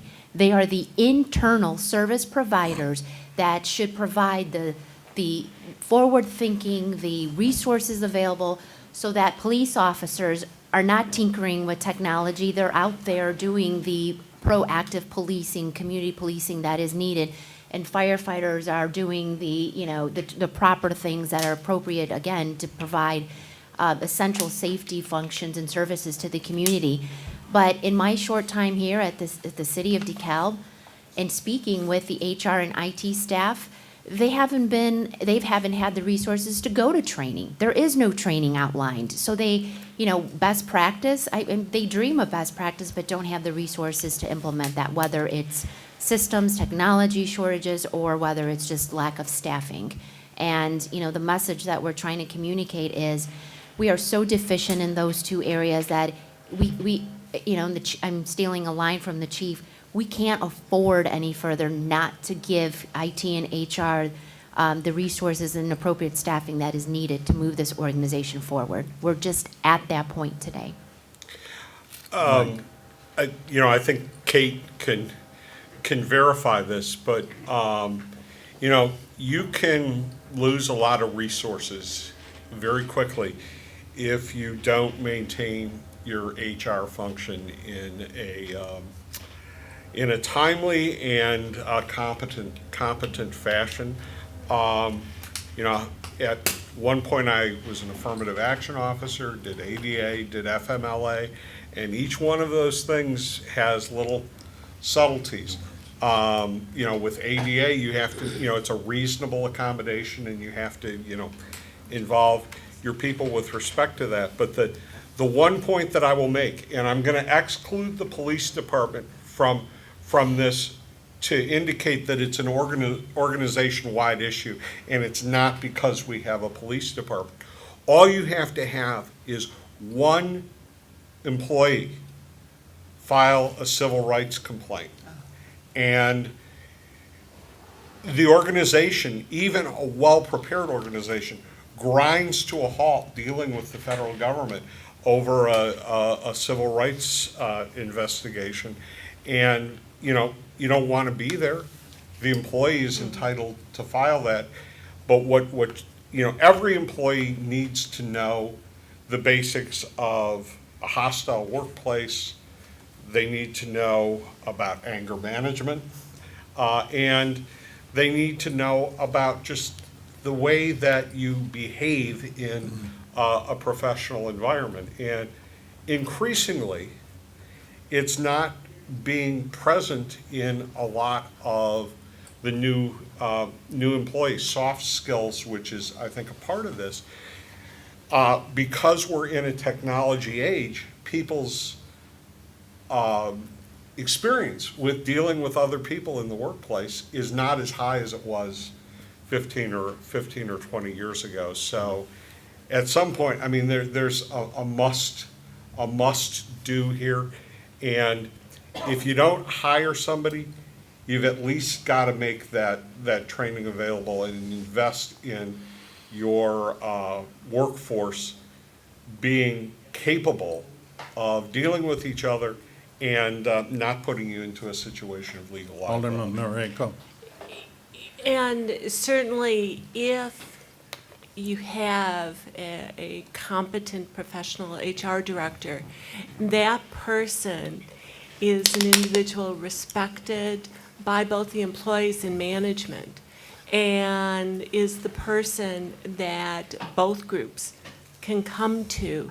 And that individual can stop problems from snowballing to the point that an employee feels their only recourse is to go to the Illinois Department of Human Rights or Wage and Hour Division or, the federal, Civil Rights Division. And so, it's one of those costs that if the HR, director saves the institution, you never really know that potential cost saved.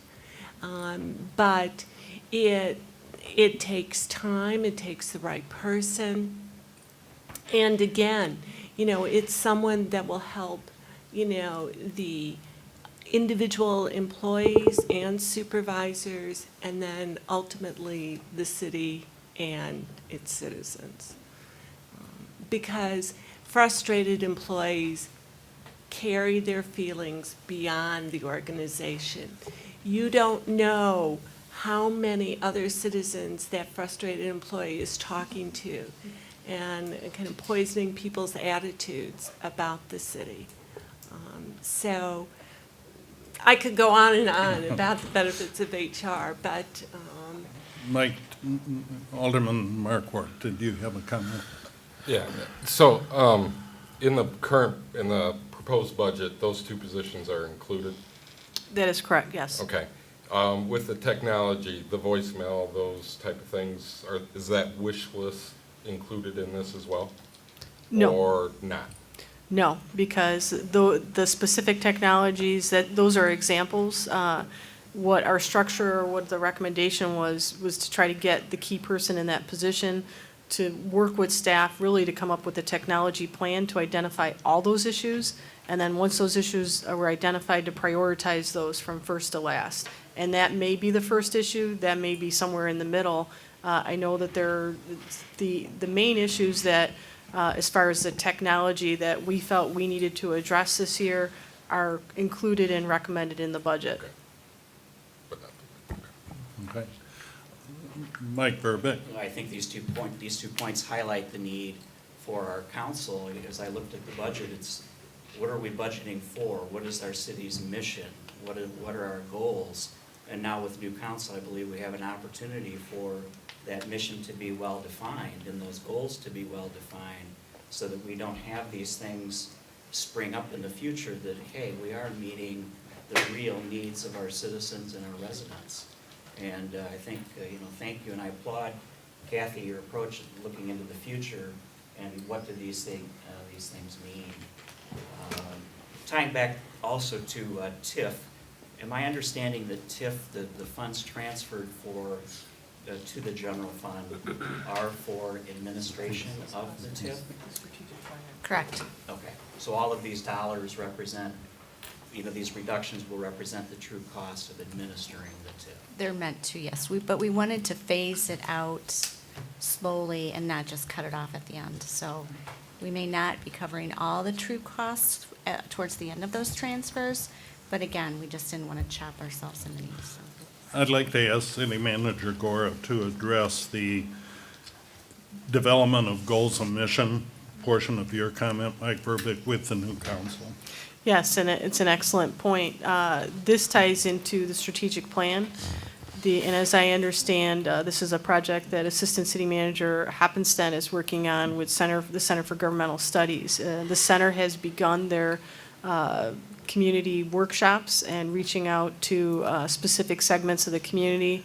There's going to be the 7 citywide type of sessions that we're going to try to geographically base them to make sure they're represented in the community, but there's also additional focus groups that are taking place. And I bring that up because the goal is get that all that information and be able to disseminate it and look at it. The council had previously directed last March 15th in the budget workshop that was on a Saturday morning to move forward on a strategic plan and to look at a 10-year strategic plan, so a 10-year horizon. So the timing is, by the time all this information is collected, I think it's probably going to be some point in the summer. We then report back to the council. The council will have a workshop to identify finalizing the plan. And then from that plan, we'll be looking at mission statement, vision statement, goals. This will help direct then what we focus on from an organizational perspective from the top all the way through the organization. And I've probably said this to the council, I don't know if I've said it to the committee, I'm used to, in my career, working in municipalities and communities that have strategic plans. And those ultimately then become the guideposts for us as staff to know what are the priorities of the council and of the community. So absolutely, that is our plan. Great, thank you. And City Manager Gora and I have had conversation that this budget is really built on those 6 tenets that came out of that March of 2015 strategic discussion with the then City Council. I think the best practices theme that Director Haley alluded to underlies this entire budget preparation, and it underlies the entire focus of those goals and mission discussion. That short of having those goals and mission articulated at this point, really the best practices theme in the different funds or components of this budget is what's driving the numbers that we're seeing. Alderman Noriko. I applaud city staff for taking the perspective that the city can't afford to simply maintain status quo. And as hard as it is to identify problems or concerns, it's commendable that you've been willing to do that, recognizing we're going to face hard decisions, and we may not be able to do everything, but I think it's very important to take the perspective that you move forward. Even if it's a small step, it has to be a step. You don't get anywhere bemoaning the fact that you can't do everything, that you really have to be willing to take that step. And hopefully we can take a giant step, probably will be a little bit smaller, but it, you know, those steps forward are just so critical. Good point. Other questions, discussion? Alderman Jacobson. I've mentioned it many times prior to today. I appreciate the fact that we're undergoing the strategic plan process. We've built in a component that the residents have their say.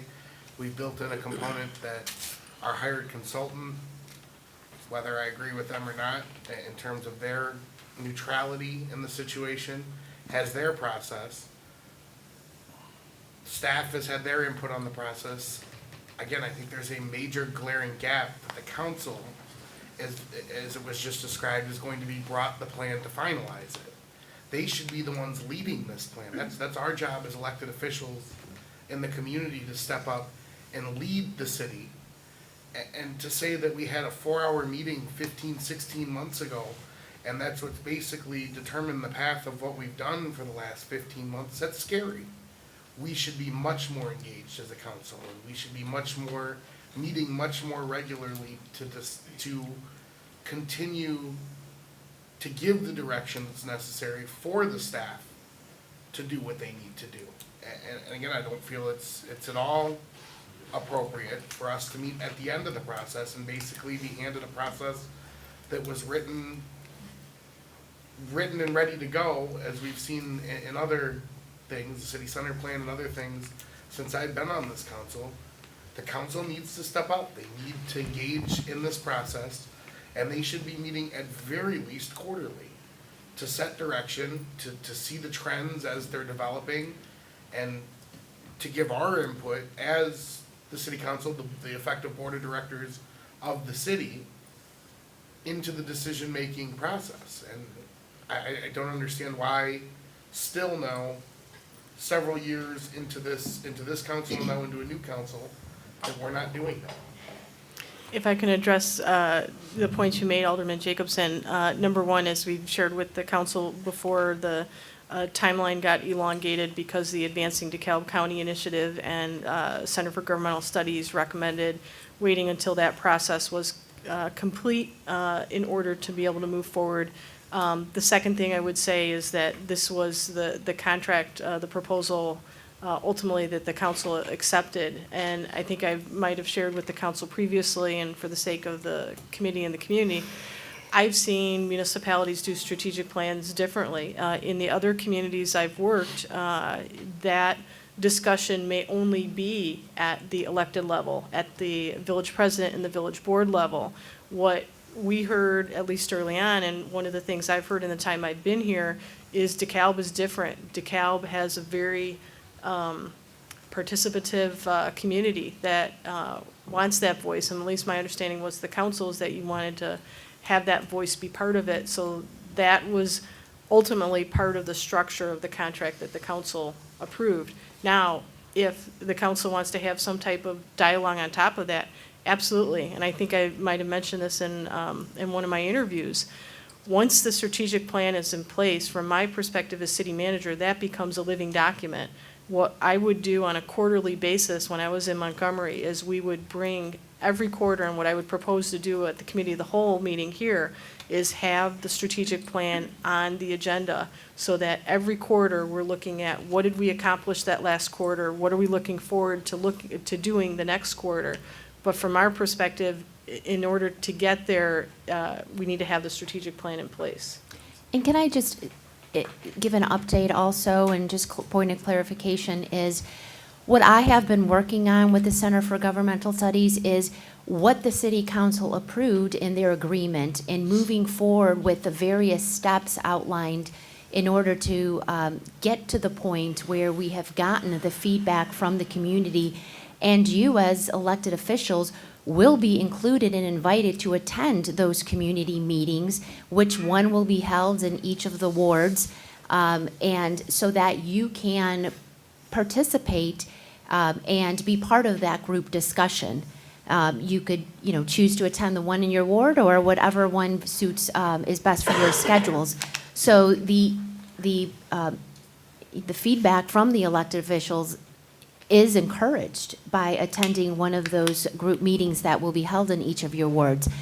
In addition to that, what's going to happen is Center for Governmental Studies will compile all the information that was learned in the various meetings that are being held in small group, large group sessions with just community leaders, business partners, and so on, other taxing bodies.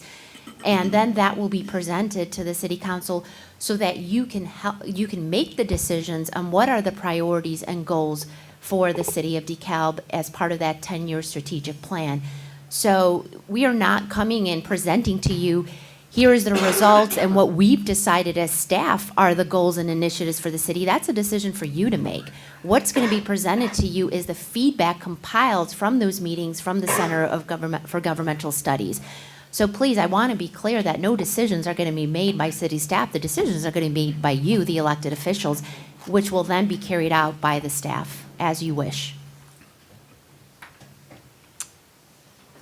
Tom Tarazinski. Just one thought on the input in the process. I know that can take time and particularly in a comprehensive way that you're discussing it. And the center, I guess, has probably done these kinds of initiatives and strategy discussions. I know they had one when I was on the council, and they probably had one every time the council has changed, similar to the discussions you had on the prior Saturday a year and a half ago. This sounds like a more comprehensive thing, and I guess there's two things I'd like to understand. There was a time when there was going to be a process that involved a dual strategic plan with NIU, not done by NIU, but with NIU. Is that still something that is a step in this process? The strategic plan, I think there's two things in that. What we've talked about in the past was a more collaborative process on the comprehensive plan. Right. And that would be a future discussion that's earlier in the presentation tonight. Staff's recommendation is to hold off on doing the comprehensive plan, but to specifically address your question as it relates to the strategic plan, I believe NIU and specifically Center for Governmental Studies portion of NIU is doing that. They are underwriting a lot of all the additional costs for these community meetings. The initial proposal only had 7 meetings, and through the course of conversations with staff, they realized that just those 7 meetings was not going to provide enough input. So all these additional meetings are at no cost. We recently brought an agenda item to the council amending the current agreement. It was a no-cost amendment, and it stipulated that not only was the timeline extended, but at no cost to the city. So CGS and NIU are absorbing that cost. Yeah, and that can be very helpful. They did the same thing with the housing study. They co-sponsored all the costs associated with that. The question I would have, have we seen an output document? And I think that may be helpful to those trying to understand what's going to be the product. That is, if NIU has done this for another community, which is a public document, could that document be shared so that you could look at the outcomes of what a strategic planning process provides to you? And is that even what you're thinking it should or shouldn't do? And maybe that would help Alderman Jacobson as well, as to where that input slots come for the council to provide direction. We can ask Center for Governmental Studies, but I believe the best way to answer it is it's going to be a hybrid. I will give an example, and this has been communicated to the center, of what I've seen in the past and what I've most specifically worked with in Montgomery, is you'd have basically your goals or your mission, and then under each goal you'd have an action item as far as how you're going to accomplish that goal. Then we would have it assigned to a particular department. From my perspective, then I'd have it assigned to a particular staff member. Then you'd have a date as far as what is the timeline for completion. Is that something that's going to happen in the next year? Is that something that is a 5-year horizon or a 10-year horizon? So from my perspective, we need that in order to make this a Sure. living document and that we're achieving the goals of the council. And my thought about that would be, is it possible to get a copy of St. Charles Strategic Plan or any other entity that you or Patty have been aware of, or Ellen, all coming up through the river corridor, so to speak? And we could just get a copy and Right. see what that looks like and distribute it so people really understand what they're going to see. Absolutely, I could definitely request I that. think that would be helpful. And Center for me. Governmental Studies has been directed to look at the different strategic plans that we have been a part of in other Sure. municipalities and have provided it to them, so they have an idea of what the deliverables should look like. Great. Although they've done this numerous times, and their response to me was, yep, this is exactly what we are thinking along this type of structure to provide to the city of DeKalb. So I will request that and get that to the city council. Recognizing the hour we're approaching, I'll ask, are there other pressing questions, discussion on the general fund budget? Well, Tarazinski. yeah, and I don't know if, to me it is, but it may not be to others, but it's other item E, and I don't know if we're going to get there given our timeline, but That's where you I'm did a going. 5-year projection on the general fund budget, and I think that's a helpful perspective for everyone to understand when trying to allocate resources, any personnel decisions, or if you're going to outsource these things, is to take a look at that 5-year plan and look at what you're facing relative to the critical financial goals that you've already established. You're an excellent prompter. That's where I was going back to the agenda. All right. Do you want to deal with budget year? I'll leave that to you, Kathy or Anne Marie. Okay, yep. Okay, so changing our fiscal year, budget year, I did kind of write out some of the advantages and disadvantages. I think there are several advantages. I think you'll see the most amount of work that will be put into this will be for staff. But I think we're all willing to do it because it's going to benefit us in the finance department, it's going to benefit us in public works. I think it will help streamline the tax levy process, and it'll make our reporting a lot easier for an average resident that it's on a calendar year. So I'm not going to read through the advantages. I have gone through a change in budget year. The one largest disadvantage, besides having to pay for audit services twice, kind of within a year, is the reporting part of it. So you're going to have that blip year, and eventually that's going to fall off. And it's easily explainable. You just write 6 months on there. But I think that is the largest disadvantage to doing that switch. So again, this would have to go to council. I think if it's a recommendation coming out of this group, we would take it to council. And a couple of points, just to build on what Director Haley just said. There's several reasons. property tax levy, being able to tie the property tax levy into the budget process so that you knew the direct impact of whatever the decision was on the property tax levy. I've seen firsthand, in particular in Schaumburg, the benefit of having a different fiscal year in capital planning and being able to go out and go out for bid early on the projects. And the reality is we could do that now, but it creates the structure, it makes it a little easier to maintain because we've had a history here of, since the fiscal year began July 1st, that some of the capital projects weren't started until July 1st. And so the reality of what happened is then those projects are being bid later in the year, our prices are higher because some of those contractors are already tied up in other projects. So we'd like to separate out and actually be able to do so many of those projects earlier. And then just a quick comment that I would make, knowing that I've had several meetings with, prior to coming on council, with Alderman Norrico and Alderman Marquardt. It's just the reality of when you're coming new onto the council and then all of a sudden your first week you have 3 meetings. It just will make it makes coordination, quite frankly, a little bit easier, more of an orientation for incoming council members to get to know the community and the organization before having to dive headfirst into approval of a budget. So we do recommend this. Director Haley referenced this prior to when her leaving Carpentersville, was working on a transition of changing their budget to a calendar year, so she has the practical experience of what will take to be able to do it, and it's no small task. I mean, there's a lot of work on our end. We did debate internally whether we would recommend to you as far as a 6-month budget or an 18-month budget, and we feel that going a 6-month budget will be better, do a shorter term so you can see some of the impacts and then switching, but and as far as our theme best practices, this does go to best practice. We see a trend of more and more municipalities, and I defer to Dr. Peddle because he has much more experience in this, but we're seeing a lot of municipalities that are switching to a January 1 fiscal year for best practice. It just makes it easier to manage a lot of things. Mike Verbeek? Yes, because you all know more about money in hand, and it's much more effective to budget with. And I would move to support that, Chair Peddle, if you're looking for a motion. I wasn't looking for a motion, but I'll take one. That's fine. I think this is actually a topic that's better discussed when we have a longer period of time. I think that I don't think that the negatives have been fully developed. I'm not saying that I oppose it, but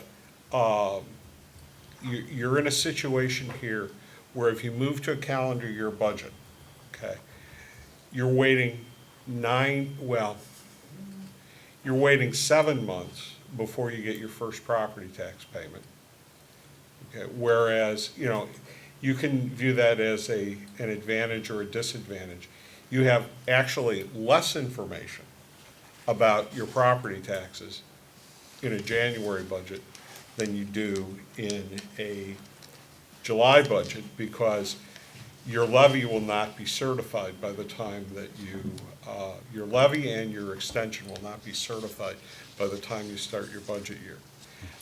The other thing is that I would say it's a disadvantage to be that far off of the state fiscal year.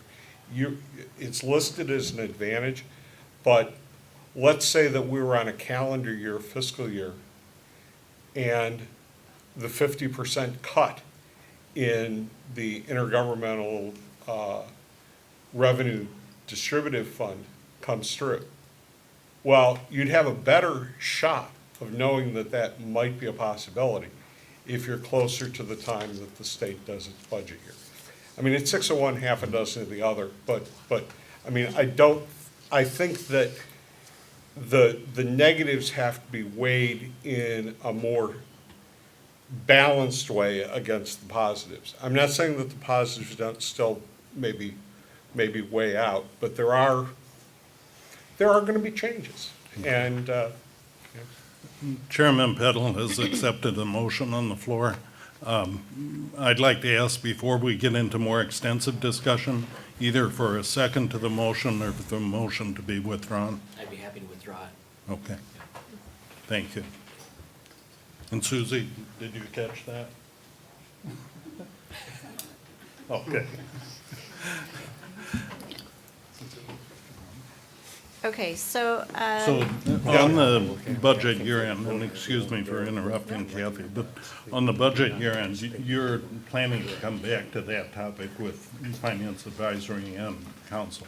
Yes, I mean, it's not a topic that ultimately has to be decided today. You're gonna find Right, some that- of the items, Saturday morning that we're gonna discuss, one has to, I mean, we're gonna recommend a change, but there's other items that are going down the road. So if the direction of the council is after the budget process is complete, let's have a more in-depth conversation with the Finance Advisory Committee, totally welcome that. But these are some of, we'd rather bring everything to you at once and throw all the issues on the table so you're aware of everything. So we'll gladly follow up with the Yeah. committee.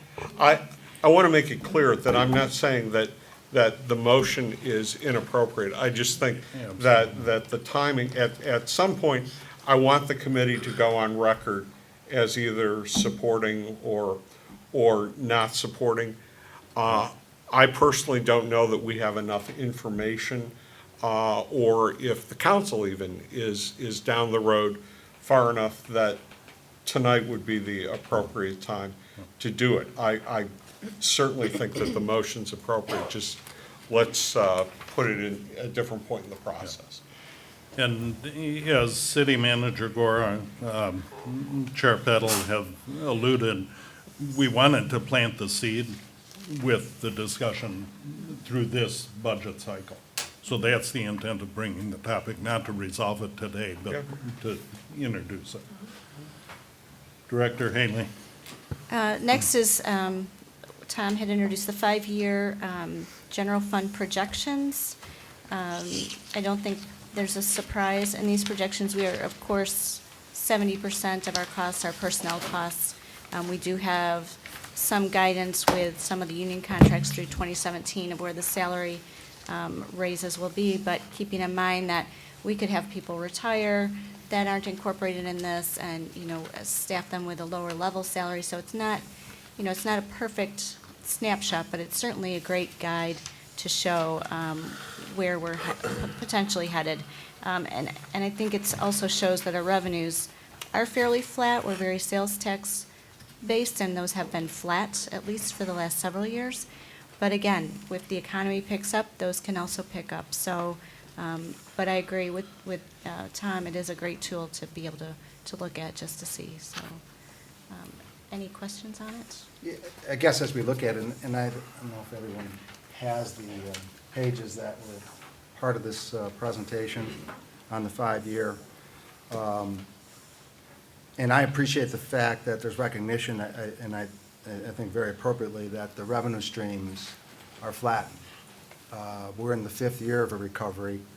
They took a strong dip. They've recovered to a certain point, but given the store closures, the median income level kind of analysis that's done in the strategy review sees it flattening out, and therefore the revenues flatten out. With tax rates being relatively high, that becomes a difficult choice for the council and has been on property tax as well as sales tax.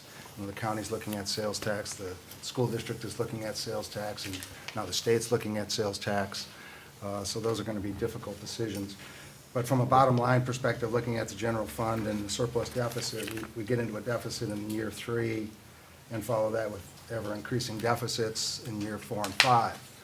I would just point that out to everyone as you read this thing and consider making any additional commitments from a cost perspective, that be recognized. The other thing is I don't know that this 5-year includes, it doesn't include any airport support or any other consistent support for vehicles or any of those other more common expenses. So if we were to include on a go-forward basis, I guess I would ask that we do that on an option to include those to show what those deficits might look like if we did include a constant value for what you think airport support and what the vehicle support might be.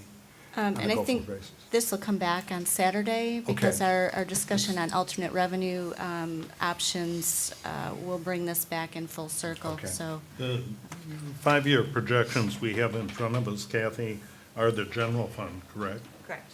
So those airport fund, the fleet replacement fund are not reflected here. Right, well, I guess I'm looking at the bottom line on the transfers, there's no support in going back to the Okay. airport. Okay.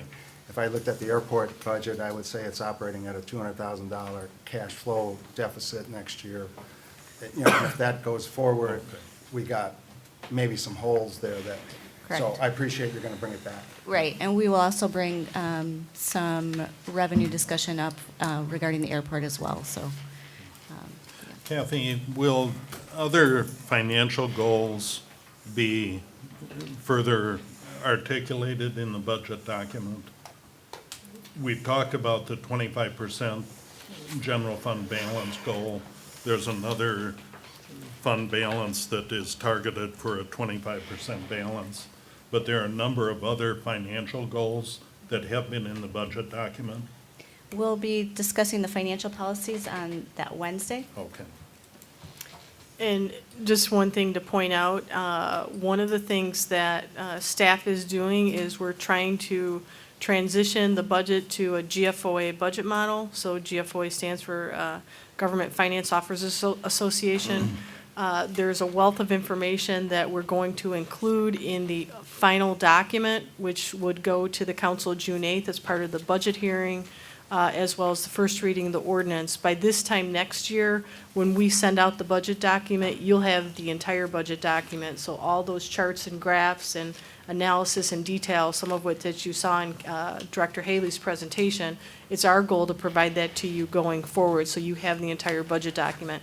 But because we're switching to that model this year, we weren't able to get everything done at one point in time and be able to present it to you. So it's presented more so piecemeal this year, but by next year, you're gonna get it all up front.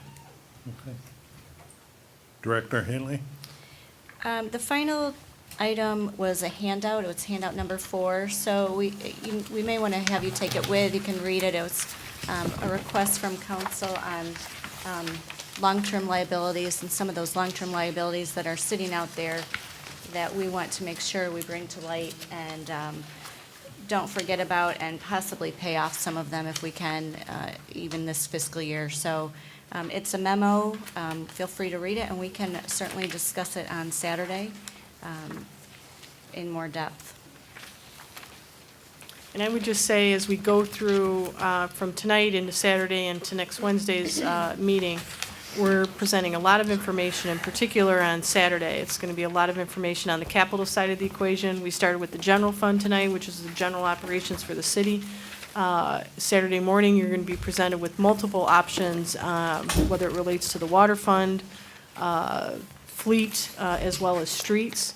I think our goal then is any direction you want to provide as we go through these items, please let us know. But our goal is, as we then move into the budget meeting on May 20th, we'll have the TIF funds and a couple other items. Our goal at that meeting is to get direction. You know, do you support the budget? Do you want something added? Do you want something removed? Do you want something revised? So that we can then proceed forward in finalizing the budget, bringing it forward to the budget, to the public hearing at the June 8th meeting. So I would just add, too, if you have any comments, and we've had some of the people sitting at the table here send emails to Director Haley with specific questions, or pick up the phone and call her. If you have specific questions that you want answered, whether it's one-on-one or you want us to bring to the meeting on Saturday or next Wednesday, let us know. We're here to serve you. We want to be able to provide as much information to you to make an informed decision as possible. Okay. Yes, I just want to say thank you to any of you who have given me questions ahead of time. It really, keep in mind, I'm looking at the budget from one perspective, so it gives me some insight from your perspective, and I do really appreciate it. So, thank you. Okay.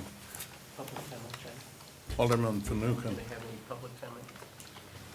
we will. Okay, just want to make sure tonight. Yeah. Is there further discussion, questions from either Finance Advisory or Council? Hearing none, I'll turn to our to public audience participants. Ron Naylor, Bessie Chronopoulos, any comment you wish to make at this point? The floor is open to public comment. Okay. Thank you for attending this evening. And thank you to our television audience as well that are watching from home. At this point, I'd like to thank city staff for the presentation that we've seen in this evening's meeting. I'd like to thank both Finance Advisory Committee members and council members for dedicating the time this evening. I look forward to the ongoing meetings that we have. Our next is scheduled for Saturday, 8 o'clock is our convening? 8:30. I'm sorry, I've got an earlier schedule here. 8:30 to noon on Saturday is our next meeting. And please note, if you have questions on the ongoing calendar, City Manager Gora has alluded to the June 8th City Council meeting will be a public hearing and first reading of the FY16 budget, and then the intent would be to bring a second reading of the budget on June 22nd. So again, thank you for your time this evening. I look forward to our further discussion on the budget. Chair Peddle, any comment? Okay. I have one, I'm sorry. Director Haley. We did send out the agenda, and the water rate study was sent out earlier today. We'll be sending the remainder of the agenda out tomorrow, but we wanted, that water rate study is pretty lengthy, so I just wanted to give you some time to be able to read through it. So you will receive the remainder of it tomorrow. And we will have the consultant that the city hired to put together the infrastructure plan as well as the water rate study. We'll be making a formal presentation Saturday morning on that. So you don't have to feel like you have to absorb everything prior to the meeting, but just to give you the heads up on that. Okay. Any further discussion for the good of the order? Hearing none, I'll ask for a motion to adjourn. So moved. It's been moved by Alderman Noreko, seconded by Mike Verbeek. All those in favor indicate by saying aye. Aye. Opposed, same sign. Carried.